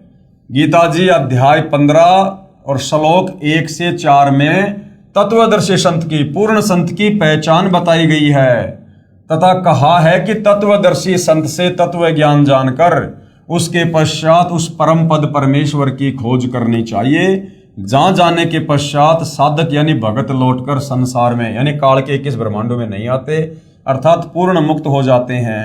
उसी पूर्ण परमात्मा से संसार की रचना हुई है। यानी वो तत्वदर्शी संत ही संसार रूपी उल्टे लटके उस पीपल के वृक्ष की व्याख्या करेगा जो आपने सृष्टि रचना सुनी, जिसमें सर्वप्रथम कबीर परमात्मा ने ऊपर के 4 अविनाशी लोकों की रचना की, अनामी लोक, अगम लोक, अलख लोक, शतलोक। उसके बाद में कबीर परमेश्वर ने इस काल को 21 ब्रह्मांड दिए, सतलोक से बाहर किया। उसके बाद अक्षर पुरुष को 7 संग ब्रह्मांड दिए और शतलोक से बाहर किया। इस प्रकार से कंप्लीट सृष्टि रचना को वो तत्वदर्शी संत ही बताएगा। ये पूर्ण संत की पहचान होती है, तत्वदर्शी संत की पहचान होती है। विशेष उपरोक्त विवरण से स्पष्ट हुआ कि पवित्र चारों वेद भी साक्षी हैं कि पूर्ण परमात्मा ही पूजा के योग्य है। उसका वास्तविक नाम कबीर देव अर्थात कबीर परमेश्वर है तथा 3 मंत्र के नाम का जाप करने से ही पूर्ण मोक्ष होता है। धर्मदास जी को तो परमेश्वर कबीर साहिब जी ने सार शब्द देने से मना कर दिया था तथा कहा था कि यदि सार शब्द किसी काल के दूत के हाथ पड़ गया तो बिचली पीढ़ी वाले हंस पार नहीं हो पाएंगे। जैसे कलयुग के प्रारंभ में प्रथम पीढ़ी वाले भगत अशिक्षित थे, यानी 650 साल पहले जो हम 64 लाख भगत थे वो अनपढ़ थे, अशिक्षित थे, तथा कलयुग के अंत में यानी इस कलयुग की पिछली पीढ़ी के समाप्त होने के बाद में कलयुग के अंत में लाखों साल बाद जो तीसरी जो पीढ़ी शुरू होगी तथा कलयुग के अंत में अंतिम पीढ़ी वाले भगत वो कृतघ्नी हो जाएंगे, वो भक्ति के योग्य नहीं रहेंगे। तथा अब वर्तमान में सन 1947 से भारत स्वतंत्र होने के पश्चात बिचली पीढ़ी प्रारंभ हुई है। जिस दिन सतगुरु रामपाल जी इस धरती पर प्रकट हुए 8 सितंबर 1951 को, उस दिन से कलयुग की बिचली पीढ़ी शुरू हुई है और जब तक सतगुरु रामपाल जी रहेंगे ये कलयुग की बिचली पीढ़ी रहेगी। तो क्या कहा जा रहा है, अब वर्तमान में सन 1947 से भारत स्वतंत्र होने के पश्चात बिचली पीढ़ी प्रारंभ हुई है। सन 1951 में सतगुरु रामपाल जी महाराज को भेजा गया है, भेजा नहीं गया, सतगुरु रामपाल जी स्वयं सतलोक से चलकर आए हैं, प्रकट हुए हैं। अब सर्व भगतजन शिक्षित हैं, शास्त्र अपने पास विद्यमान है। अब यह सतमार्ग सत्साधना पूरे संसार में फैलेगा तथा नकली गुरु तथा संत महंत छुपते फिरेंगे, क्योंकि भाई और बहनों इस ज्ञान के अलावा आने वाले कुछ ही वर्षों में धरती पर दूसरा ज्ञान नहीं रहेगा। सभी आत्माओं को परमात्मा की चाहत है, बेचारे भटक रहे हैं लेकिन कहीं शास्त्र अनुकूल साधना नहीं मिल रही और किसी प्रकार का आध्यात्मिक लाभ नहीं हो रहा। हर आदमी दुखी है, परेशान है, फिर भी परमात्मा की खोज में लगा हुआ है। अब सतगुरु रामपाल जी ने वो शत आध्यात्मिक ज्ञान दे दिया है, शास्त्र अनुकूल भक्ति दे दी है, सृष्टि रचना खोल के बता दी है, अपने प्रवचनों में सर्व धर्मों के सर्व धर्म शास्त्रों को खोल खोल के दिखा दिया है। और आप और हम सभी शिक्षित हैं, अनपढ़ नहीं हैं। ऊपर से विज्ञान का जमाना, टेक्नोलॉजी है, हर धर्म ग्रंथ को हर भाषा में ट्रांसलेट कर दिया गया है। मोबाइल में गूगल पे जाकर 2 मिनट में किसी भी श्लोक का कोई भी अर्थ हम देख सकते हैं, समझ सकते हैं। तो अब पूरा विश्व इन नकली संतों को छोड़ेगा और सतगुरु रामपाल जी की शास्त्र अनुकूल साधना को अपनाएगा, जिसके चलते ये जितने भी काल प्रेरित साधु संत महात्मा हैं जो केवल भक्ति मार्ग में रोड़ा ही अटकाते हैं, अब ये छुपते फिरेंगे। कहने का मतलब है अब इनके पास कोई भी जो है उपदेश प्राप्त करने के लिए नहीं जाएगा। इसलिए कबीर सागर जीव धर्मबोध बोध सागर पेज नंबर 1937 पर क्या लिखा है, धर्मदास तो ही लाख दुहाई, सार शब्द कहीं बाहर न जाई, सार शब्द बाहर जो परी है, बिचली पीढ़ी हंस नहीं तरी है। 650 साल पहले कबीर परमात्मा जब बनारस के काशी में आए थे, 120 वर्ष उन्होंने लीला में जीवन में लीला करके हमें ज्ञान समझाया। तो धर्मदास जी जो एक अच्छी आत्मा थी, वो कबीर परमेश्वर जी के भगत हुए हैं, उनके परम भगत हुए हैं, और धर्मदास जी के माध्यम से परमात्मा ने कबीर सागर लिखवाया है। तो धर्मदास जी को कबीर परमात्मा कह रहे हैं कि धर्मदास, मैंने तुझे जो ये सारनाम दे दिया है, इस सारनाम को तू आगे किसी को मत बता देना। अगर तूने किसी को ये सारनाम आगे बता दिया तो आगे चल के 600 साल बाद जो कलयुग की पिछली पीढ़ी आएगी, जो भक्ति का निर्धारित समय है, यानी वर्तमान समय की बातें हो रही थी, अगर आज तूने इस मंत्र का खुलासा कर दिया तो ये काल के दूत साधु संत महात्मा भी इसी मंत्र को आगे अपने भक्तों को दान करेंगे। और फिर जब हम जाएंगे खुद और जब यही मंत्र हम दान करेंगे तो कोई भी हमारे ऊपर विश्वास नहीं करेगा। लोग ये कहेंगे कि यही मंत्र जो सतगुरु रामपाल जी देते हैं, ये तो हमारे गुरु जी भी दे रहे हैं, सदियों से दे रहे हैं, तो सतगुरु रामपाल जी हमें क्या कुछ नया दे रहे हैं। और उन नकली संतों के द्वारा दिया गया मंत्र काम नहीं करेगा, क्योंकि वो दीक्षा देने के अधिकारी नहीं है, वो गुरु पद के अधिकारी नहीं है, जिस कारण से भगत आत्माएं जो है अपना मोक्ष नहीं करवा पाएंगी, भक्ति का लाभ नहीं उठा पाएंगी। तो धर्मदास जी को परमात्मा ने कहा था कि धर्मदास तो है लाख दुहाई, और ये सार शब्द अर्थात सार नाम कहीं बाहर ना जाए, किसी को तू बता मत देना। सार शब्द बाहर जो पढ़ी, ये पिछली पीढ़ी हंस नहीं तरी। पुस्तक धनी धर्मदास जीवन दर्शन एवं वंश परिचय के पेज नंबर 46 पर लिखा है कि 11वीं पीढ़ी को, यानी धर्मदास जी की वंशावली में जो 11वीं पीढ़ी थी, 11वीं पीढ़ी को गद्दी नहीं मिली। जिस महंत जी का नाम धीरज नाम साहिब कवर्धा में रहता था, उसके बाद 12वां महंत उग्र नाम साहिब ने दामा खेड़ा में गद्दी की स्थापना की तथा स्वयं ही महंत बन बैठा। इससे पहले दामा खेड़ा में गद्दी नहीं थी। इससे स्पष्ट है कि पूरे विश्व में सतगुरु रामपाल जी महाराज के अतिरिक्त वास्तविक भक्ति मार्ग नहीं है। सतगुरु रामपाल जी महाराज अपने प्रवचनों में बार बार कहते हैं कि सर्व प्रभु प्रेमी श्रद्धालुओं से प्रार्थना है कि मुझे प्रभु का भेजा हुआ दास जानकर अपना कल्याण करवाओ। बिल्कुल सतगुरु रामपाल जी बार बार कहते हैं कि भाई मुझे तो परमात्मा का भेजा हुआ दास मानकर मेरे से उपदेश ले लो और अपनी आत्मा का कल्याण करवाओ। क्योंकि सतगुरु रामपाल जी की मजबूरी है सीधा सीधा कहना कि भाई मैं ही कबीर परमात्मा हूं और सतलोक से चलकर तुम्हारी गलती को माफ करके तुम्हें भक्ति देकर वापस सतलोक ले चलने के लिए आया हूं। तो कोई भी व्यक्ति उनकी इस बात पर यकीन नहीं करेगा, क्योंकि हमें भक्ति और भगवान की परिभाषा का ही नहीं पता, हमें पूर्ण संत की पहचान का ही नहीं पता, हम सृष्टि रचना से ही अपरिचित हैं। इसलिए सतगुरु रामपाल जी स्वयं कबीर परमेश्वर होते हुए अपने आप को छुपाकर कबीर जी का दास बताकर ये ज्ञान आप और हम तक पहुंचाने का प्रयास कर रहे हैं। और जिन जिन आत्माओं को ये ज्ञान आगे चलकर समझ में आने लग जाता है, उन आत्माओं को सतगुरु रामपाल जी में कोई कबीर जी का दास नहीं बल्कि स्वयं कबीर ही नजर आता है। ये संसार समझदा नहीं, कहंदा शाम दोपहरे नू, गरीब दास ये वक्त जात है रोग इस पैरे नू। यदि एक बार ये समय हाथ से निकल गया, सतगुरु रामपाल जी इस धरती से वापस सतलोक चले गए, उसके बाद हाथ मसलते रह जाओगे, उसके बाद आत्म कल्याण नहीं है।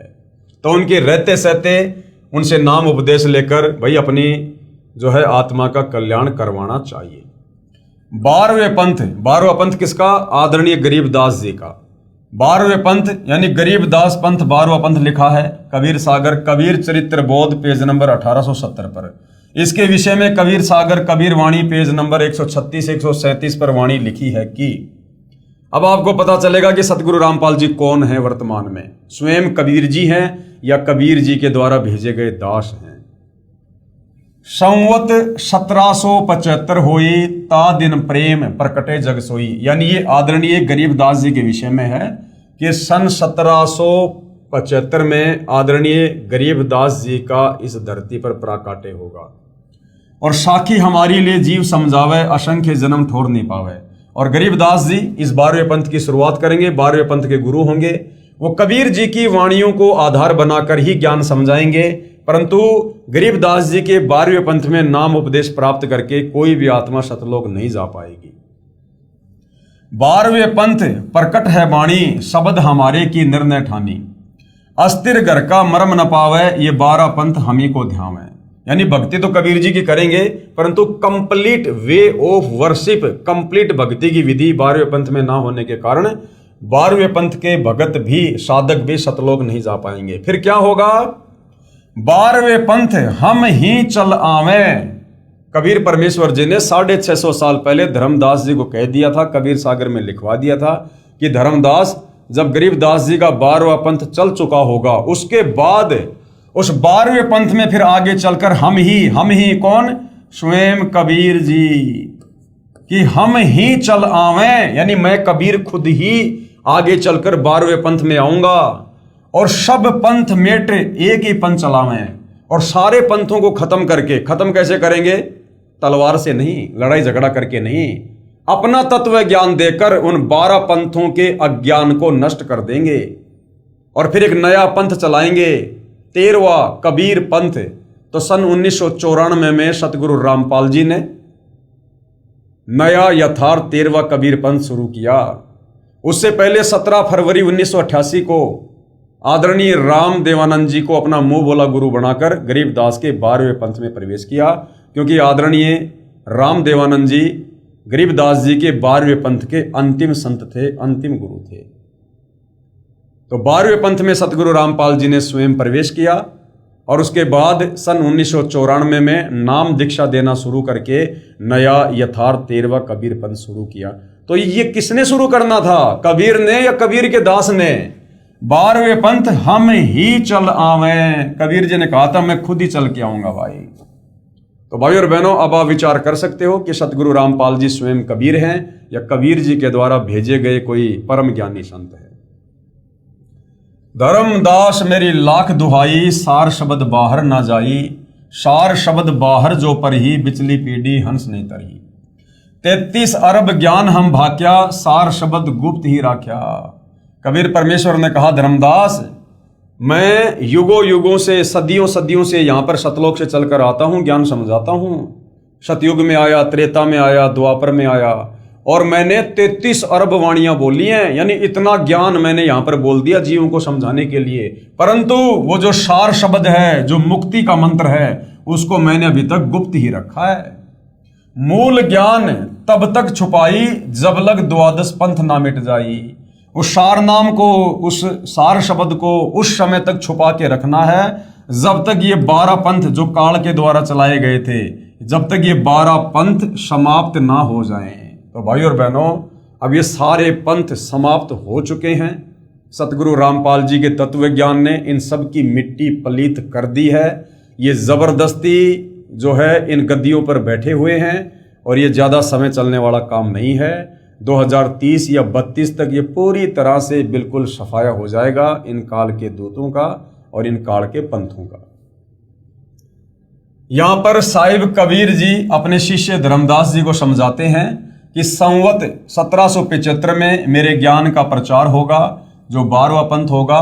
12वें पंथ में हमारी वाणी प्रकट होगी, लेकिन सही भक्ति मार्ग नहीं होगा। फिर क्या होगा?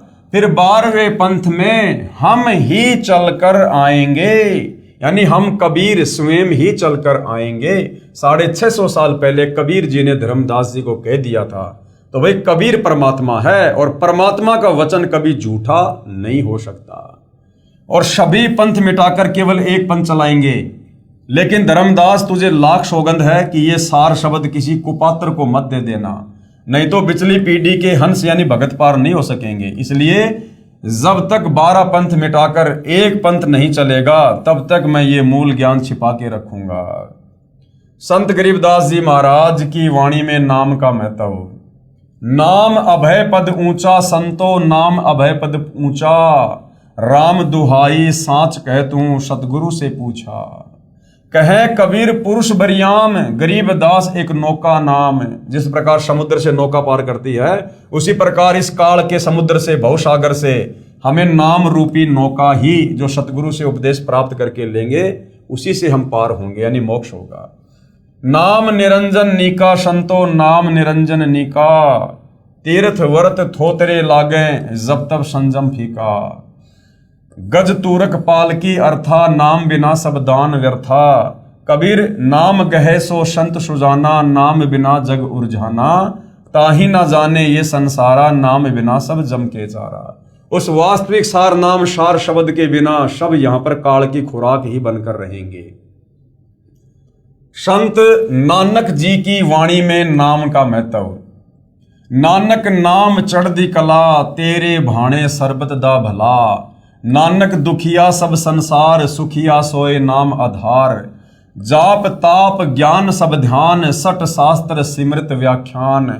जोग अभ्यास कर्म धर्म सब क्रिया, सकल त्यागवन मध्य फ्रिया। अनेक प्रकार किए बहु यतना, दान पुण्य होमे बहु रत्ना। शीश कटाए होमे कर राती, व्रत नेम करे बहु भांति। नहीं तुल्य राम नाम विचार, नानक गुरुमुख नाम जपिए एक बार। परम पूज्य कबीर साहेब कबीर देव की अमृतवाणी में नाम की महिमा। संतो शब्दई शब्द बखाना। हम इसका जो सरलार्थ है वो आगे पढ़ेंगे, पहले क्या वाणी है उसको हम पढ़ते हैं। संतो शब्दई शब्द बखाना, यानी सब संतों ने नाम की महिमा गाई है। शब्द फांस फंसा, सब कोई शब्द नहीं पहचाना। लेकिन झूठे शब्दों के चक्कर में ओम नमः भागवते वासुदेवाय नमः, जय जय राम हरे राम, राधे राधे श्याम मिला दे, ओम नमः शिवाय, इन झूठे नाम जाप के चक्कर में पूरा संसार उलझा हुआ है। कोई शब्द नहीं पहचाना। वो वास्तव में शब्द, वो मंत्र, वो गीता अध्याय 17 श्लोक 23 का ओम तत्सत, वो वास्तविक मंत्र आज तक कोई नहीं समझ पाया, कोई प्राप्त नहीं कर पाया, और उसके बिना मुक्ति नहीं हो सकती। और वो मंत्र अब वर्तमान में कंप्लीट सतगुरु रामपाल जी से उपदेश प्राप्त करके ही आप जी ले सकते हो, लाभ उठा सकते हो। प्रथम ही ब्रह्म स्वयं इच्छा ते पांचों शब्द उचारा, सोहम निरंजन निरंकार शक्ति और ओंकारा। पांचों तत्व प्रकृति तीनों गुण उपजाया, लोक दीप चारों खान 84 लख बनाया। इस सृष्टि रचना में सब कुछ आप जियों को बता दिया गया है कि किस प्रकार से ये पांचों तत्व इस काल में कूर्म के मुकुट से प्राप्त किए, और 5 तत्व से इसने किस ब्रह्मांड में अपनी रचना की। और ये प्रकृति यानी इसकी पत्नी है दुर्गा, और तीनों गुण उपजाया, यानी इस प्रकृति से इस काल ने शारीरिक संबंध बना के पति पत्नी व्यवहार करके तीनों गुण उपजाया। ये ब्रह्मा विष्णु महेश एक एक गुण से युक्त हैं। रजगुण ब्रह्मा, सतगुण विष्णु, तमगुण शंकर। लोक दीप चारों खान 84 लख बनाया, शब्दई काल कलंदर कहिए शब्दई भरम भुलाया। 5 शब्द की आस में सर्वस्व मूल गवाया। इस काल के जो 5 नाम है, इन 5 नामों को जाप करके इंसान कभी भी यहां से मुक्त नहीं हो सकता। शब्दई ब्रह्म प्रकाश मेट के बैठे मुंदे द्वारा, और शब्दई निर्गुण शब्दई सरगुण शब्दई वेद पुकारा। शुद्ध ब्रह्म काया के भीतर बैठ करे स्थाना, ज्ञानी योगी पंडित और सिद्ध शब्द में उलझाना। 5 ही शब्द 5 हैं, मुद्रा काया बीच ठिकाना। जो जिह संक आराधन करता, सोती ही करत बखाना। शब्द निरंजन चांचरी मुर्दा है, नैनन के माही। ताको जाने गोरख योगी, महातेज तप माही। शब्द ओंकार भूचरी मुद्रा, त्रिकुटी है अस्ताना। व्यास देव ताही पहचाना, चांद सूर्य तिही जाना। सोहम शब्द अगोचरी मुद्रा, भवर गुफा स्थाना। सुखदेव मुनि ताही पहचाना, सुन अनहद को काना। शब्द ररंकार खेचरी मुर्दा, 10वें द्वार ठिकाना। ब्रह्मा विष्णु महेश आदि लो ररंकार पहचाना।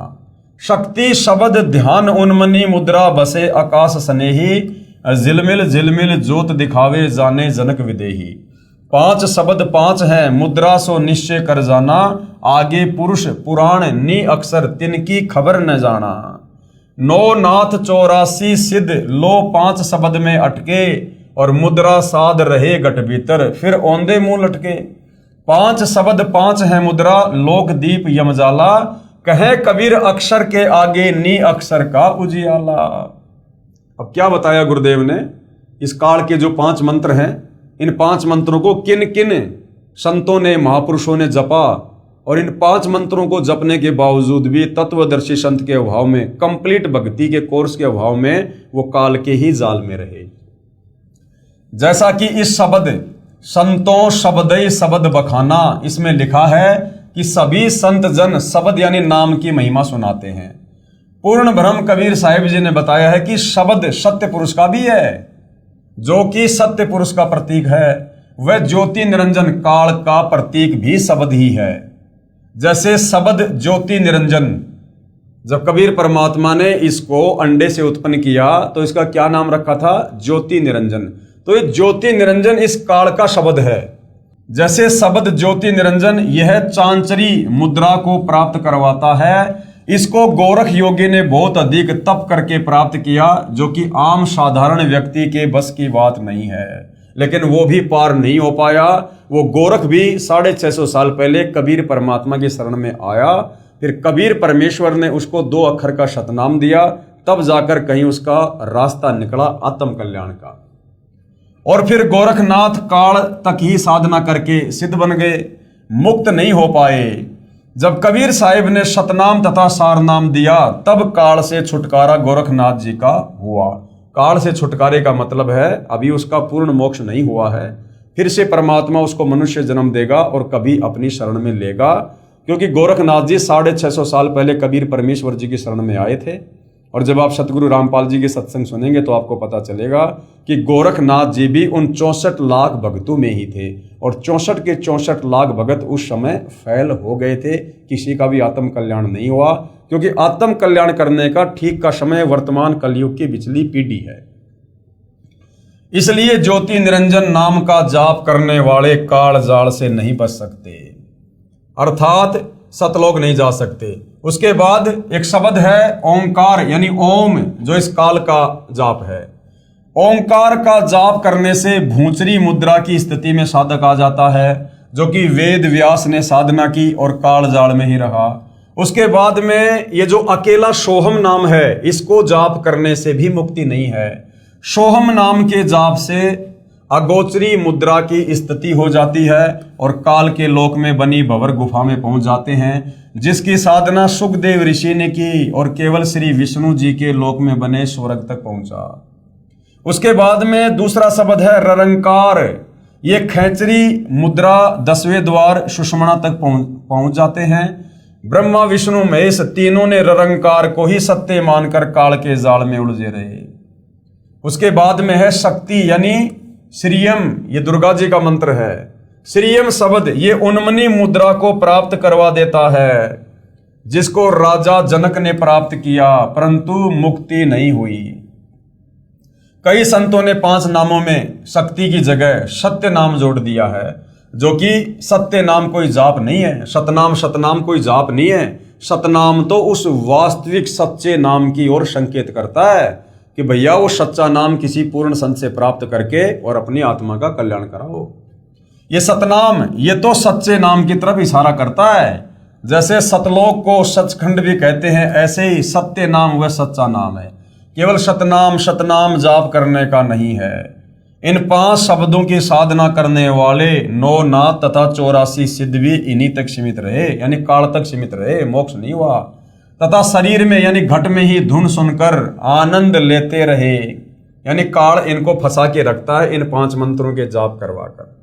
वास्तविक सतलोक स्थान तो शरीर यानी पिंड से, ब्रह्मांड से पार है। इसलिए फिर माता के गर्भ में आए उल्टे लटके, अर्थात जन्म मृत्यु का कष्ट समाप्त नहीं हुआ। जो भी उपलब्धि शरीर में होगी वह तो काल ब्रह्म तक की ही है, क्योंकि पूर्ण परमात्मा का निज स्थान सतलोक तथा उसी के शरीर का प्रकाश तो परब्रह्म आदि से भी अधिक तथा बहुत आगे दूर है।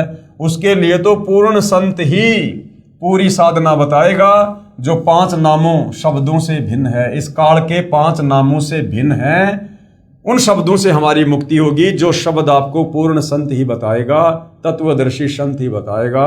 तो भाई और बहनों, इन 5 नामों के अतिरिक्त जो वास्तविक 7 नाम हैं, जो प्रथम दीक्षा में सतगुरु रामपाल जी देते हैं, इनके अलावा संसार में और किसी के पास नहीं है। संतो सतगुरु मोहे भावे, जो नैनन अलख लखावे, ढोलत डिगे ना बोलत बिसरे, सत उपदेश दरड़ावे, आंख ना मुंदे कान ना रुंदे, ना अनहद उर्जावे। जैसे बहुत सारे पंथ हैं, राधा स्वामी पंथ है, इनमें 2-2, 2.5 घंटे भक्तों को बैठा दिया जाता है। आंख बंद कर लो, कान बंद कर लो, अंदर वो धुन सुनो। तो कबीर परमात्मा कहते हैं मुझे वो सतगुरु अच्छा नहीं लगता, मुझे तो वो सतगुरु अच्छा लगता है, वो मेरे मन भाता है, जो आंख ना मूंदे, कान ना रुंदे, ना अनहद उर्झावे, और प्राण पुंज क्रियाओं से न्यारा सहज समाधि बतावे। तो सतगुरु रामपाल जी का भक्ति मार्ग सहज मार्ग है। नाम खाते नाम पीते नाम सोते जागवे, और नाम उठत नाम बैठत नाम सेती लागवे। सतगुरु रामपाल जी हमें जो दीक्षा देंगे, हम उस भक्ति को खाते पीते चलते फिरते सोते सोते काम धंधा करते करते भी आसानी से कर सकते हैं। कोई विशेष आडंबर करने की आवश्यकता नहीं है। घट रामायण के रचयिता आदरणीय तुलसीदास साहिब जी हाथ रस वाले स्वयं कहते हैं कि घट रामायण प्रथम भाग पेज नंबर 27, जो 5 नाम राधा स्वामी पंथ में या धन धन सतगुरु पंथ में दिए जाते हैं, उन 5 नामों के विषय में जो काल के नाम हैं जिनसे मुक्ति नहीं हो सकती है, उनके विषय में घट रामायण के रचयिता आदरणीय तुलसीदास जी हाथ रस वाले इन्होंने क्या कहा है। 5 नाम काल के जानो, तब दानी मन शंका आनो, सुरती नृति ले लोक सिंधाऊं, आदि नाम ले काल गिराऊं, सत्य नाम ले जीव उबारी, अस्थल जाऊं पुरुष दरबारी। कबीर कोटि नाम संसार में, यानी दुनिया में करोड़ों नाम है, हर गुरु अपनी अपनी मनमुखी नाम देता है। किसी के पास चले जाओ, अपने नए नाम का आविष्कार करके तैयार बैठा है। कोटि नाम संसार में, इनसे मुक्ति ना हो, और सार नाम मुक्ति का दाता, वाको जाने ना कोई। परम संत के अलावा सार नाम को कोई नहीं जानता, जिस सार नाम से वास्तव में मुक्ति होगी। पूरा सतगुरु सोए कहावे, 2 अक्षर का भेद बतावे। यानी पूरा सतगुरु, सच्चा गुरु, पूर्ण संत कौन होगा? जो 2 अक्षर का भेद बतावे। 2 अक्षर कौन से? तत्, जो गीता अध्याय 17 श्लोक 23 में ओम तत् सत है ना, तो वो जो तत् है, उस तत् शब्द में 2 कौन से मंत्र छुपे हुए हैं, वो तत्वदर्शी संत ही बताएगा, पूर्ण संत ही बताएगा। कहते हैं वो होगा पूरा गुरु। पूरा सतगुरु सोए कहावे, 2 अक्षर का भेद बतावे, एक छुड़ावे एक लखावे, तो प्राणी निज घर को जावे। उसमें से एक मंत्र हमें इस काल के 21 ब्रह्मांडों से छुड़वाएगा, और दूसरा हमें अक्षर पुरुष के लोक तक लेकर जाएगा, तब ये प्राणी निज घर यानी सतलोक हो जाएगा। श्री नानक जी की वाणी में 3 नाम का प्रमाण देख लो भाई और बहनों। जो पूरा गुरु होगा, तत्वदर्शी संत होगा, 3 बार में दीक्षा देगा। अब ये सभी महापुरुषों की वाणियों में, ग्रंथों में 3 नाम देने का प्रमाण है, लेकिन आज तक हमें कोई समझा नहीं पाया, कोई बता नहीं पाया। तो यहां पर अब आप जी पूर्ण संत की पहचान कर लीजिए इतने प्रमाण देखकर। जय पंडित तू पढ़िया, बिना 2 अक्षर 2 नाम की, हे भगत यदि तूने उन 2 नामों के बिना अगर भक्ति की तो तेरी भक्ति सफल नहीं है। जय पंडित तू पढ़िया, बिना 2 अक्षर 2 नामा, परौणत नामक एक लंगावे, जेकर सच समावा। वेद कतेव सिमृत सब संसत, इन पढ़ी मुक्ति ना होई। यानी तत्वदर्शी संत के बिना चाहे 4 वेद पढ़ लो, मुसलमानों के 4 जो कतेब है, तोरा जबूर इंजिल कुरान शरीफ, चाहे वो पढ़ लो, चाहे और कितने नामों का सुमरण कर लो, इनके पढ़ने से मुक्ति नहीं होगी। एक अक्षर जो गुरुमुख जापे, तिसकी निर्मल होई। और वो एक मंत्र पूर्ण ब्रह्म परमेश्वर का सत्य, वो सार नाम लेकर जो जाप करेगा, उसकी मुक्ति होगी। भावार्थ, श्री नानक जी महाराज अपनी वाणी द्वारा समझाना चाहते हैं कि पूरा सतगुरु वही है जो 2 अक्षर के जाप के बारे में जानता है, यानी जो सतनाम के बारे में जानता है, जिनमें एक काल व माया के बंधन से छुड़वाता है, कौन सा? ओम। और दूसरा परमात्मा को दिखाता है, यानी वो तत्व। और तीसरा जो एक अक्षर है यानी सत्य, वो परमात्मा से मिलाता है। ये तीनों अक्षर मिलकर ये सार नाम बन जाता है। संत गरीबदास जी महाराज की अमृतवाणी में श्वास के नाम का जाप है, यानी जो सतनाम है, 2 अक्षर का नाम है, वो श्वास श्वास से जपा जाता है। तो गरीबदास जी महाराज जी की वाणी में उसका कहां और क्या प्रमाण है? गरीब श्वासा पारस भेद हमारा, और जो खोजे सो उतरे पारा। श्वासा पारस आदि निशानी, जो खोजे सो होय दरबानी। गरीब श्वासा ही में सार पद, और पद में श्वासा सार, दम देही का खोज कर आवागमन निवार। गरीब श्वास सुरती के मध्य है, न्यारा कदे नहीं होए, सतगुरु साक्षी भूत को राखो सुरती समोए। गरीब चार पदार्थ उर्मे जोवे, सुरती नृति मन पवन समोवे, सुरती नृति मन पवन पदार्थ करो इकतर यार, द्वादश अंदर समोय ले दिल अंदर दीदार। कबीर कहता हूं कहीं जात हूं, कहूं बजा कर ढोल, और श्वास जो खाली जात है, यानी सतनाम के जाप के बिना यदि आपकी श्वास व्यर्थ हो रही हैं, बर्बाद हो रही हैं, भाई 3 लोक का मोल इतना कीमती है वो सतनाम। उस सतनाम का एक मंत्र जो श्वास श्वास से जाप करते हैं उसकी इतनी कीमत है। ये जो 3 लोक हैं, स्वर्गलोक, पाताल लोक, पृथ्वी लोक, इन तीनों लोकों से भी ज्यादा कीमत उस सतनाम के एक बार श्वास श्वास से जाप करने की है। और ऐसा अनमोल मंत्र भाई और बहनों वर्तमान में सतगुरु रामपाल जी ही दान कर रहे हैं। कबीर माला श्वास श्वास की फेरेंगे निजदास, यानी जो सतनाम का लगातार जाप करेगा 84 भर में नहीं, इस काल के 21 ब्रह्मांड में लग 84 योनियों में नहीं भरमेगा। और कटे कर्म की फांस, काल ने हमें जो कर्म बंधनों में बांध रखा है, ये हमारी जो कर्म की फांस है ये सतनाम के जाप से कट जाएगी और हम यहाँ से मुक्त होकर सतलोक जा पाएंगे।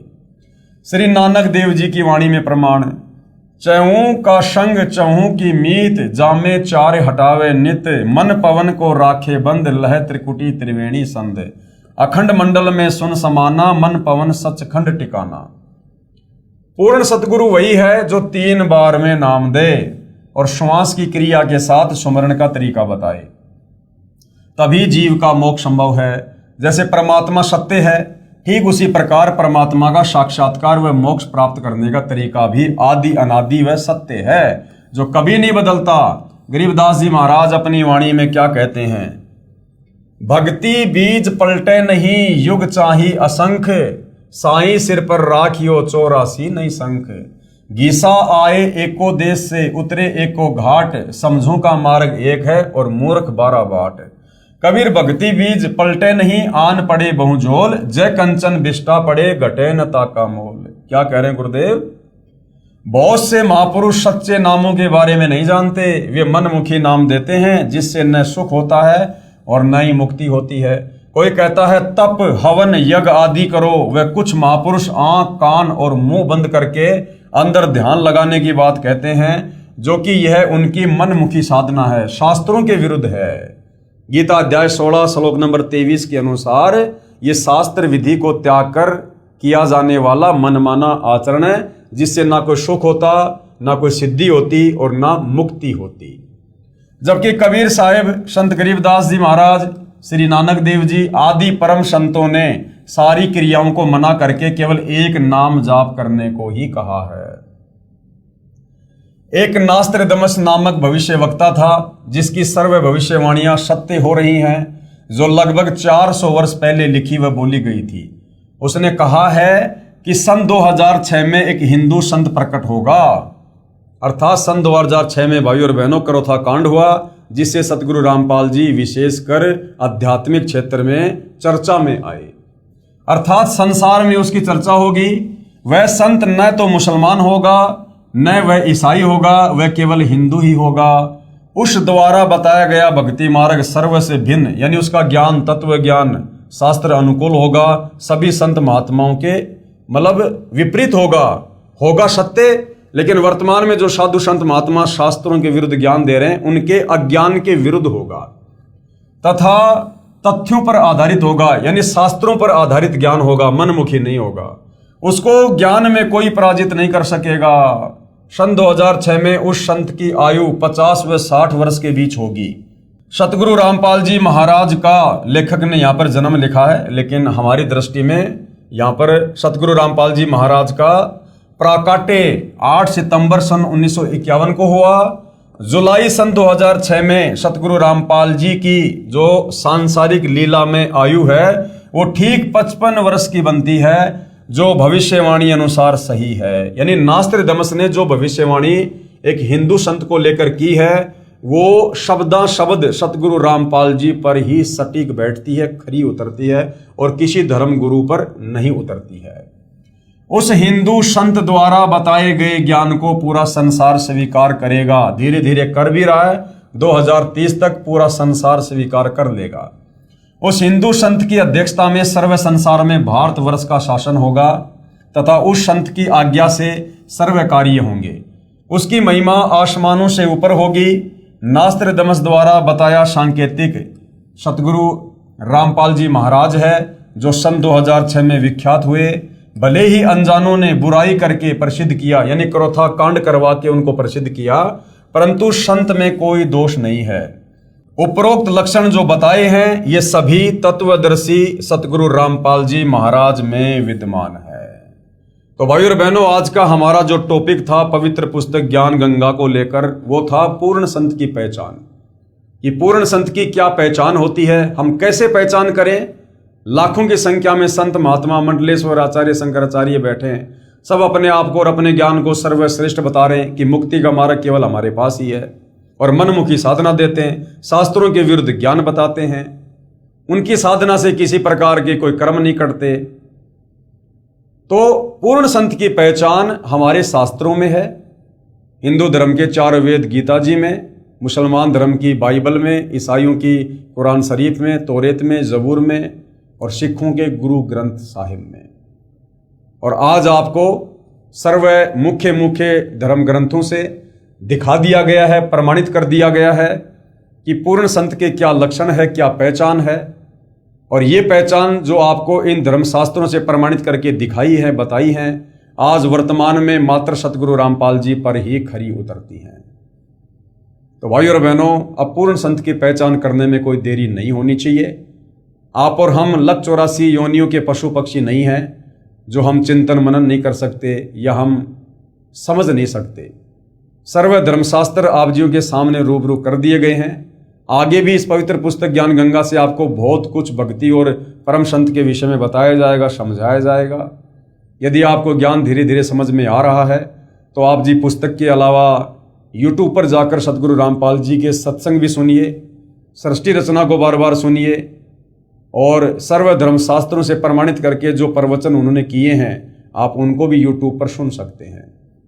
और अति शीघ्र सतगुरु रामपाल जी से उपदेश प्राप्त करके अपनी आत्मा के कल्याण हेतु आगे बढ़िए। अन्यथा भाई और बहनों, यदि एक बार ये मनुष्य शरीर छूट गया, उसके बाद हमें ये काल 184 योनियों में डाल देगा। उसके बाद ना हम भक्ति करने के योग्य होंगे और ना हमें कोई भक्ति करवाने के लिए होगा। तो भाई और बहनों, तत्वदर्शी संत की शरण में आकर मर्यादा में रहकर भक्ति करने से यदि हमारी उम्र भी कम है या हमारी अकाल मृत्यु होनी लिखी है भाग्य में, तो जगत गुरु तत्वदर्शी सतगुरु रामपाल जी उस उम्र को भी एक्सटेंड कर देंगे, हमारी आयु को बढ़ा देंगे, क्योंकि स्वयं परमात्मा धरती पर प्रकट हैं, मानव रूप में, मानव चोले में। इनकी पहचान इनके सत्संग, इनके ज्ञान को सुन और समझ कर ही होगी। तो भाई और बहनों, हम तो निवेदन कर सकते हैं, प्रार्थना कर सकते हैं। बाकी आप भाई बहनों की खिदमत में, आपकी सेवा में रोजाना एक नया वीडियो लेकर पवित्र पुस्तक ज्ञान गंगा के ऊपर हाजिर हो रहे हैं। आगे आप ज्ञान समझेंगे या नहीं समझेंगे, ये आपके अपने भाग्य के ऊपर निर्भर है, आपके संस्कारों पर निर्भर है। तो परम संत सतगुरु रामपाल जी से प्रार्थना करते रहिए, उनसे सद्बुद्धि की भिक्षा मांगते रहिए और उनके इस अमृत ज्ञान को लगातार सुनते रहिए। उनके आशीर्वाद से ये ज्ञान एक दिन अवश्य समझ में आएगा और उपदेश लेकर अपनी आत्मा का कल्याण करवाइए। तो भाई और बहनों, आज के इस एपिसोड में केवल इतना ही। कल परमेश्वर की सेवा में फिर हाजिर होंगे। तब तक गुरुदेव भगवान हम सबको आज्ञा दे, आशीर्वाद दे, सद्बुद्धि दे, हमारा मार्गदर्शन करे। बंदी छोड़ सतगुरु रामपाल जी परमेश्वर जी की जय हो।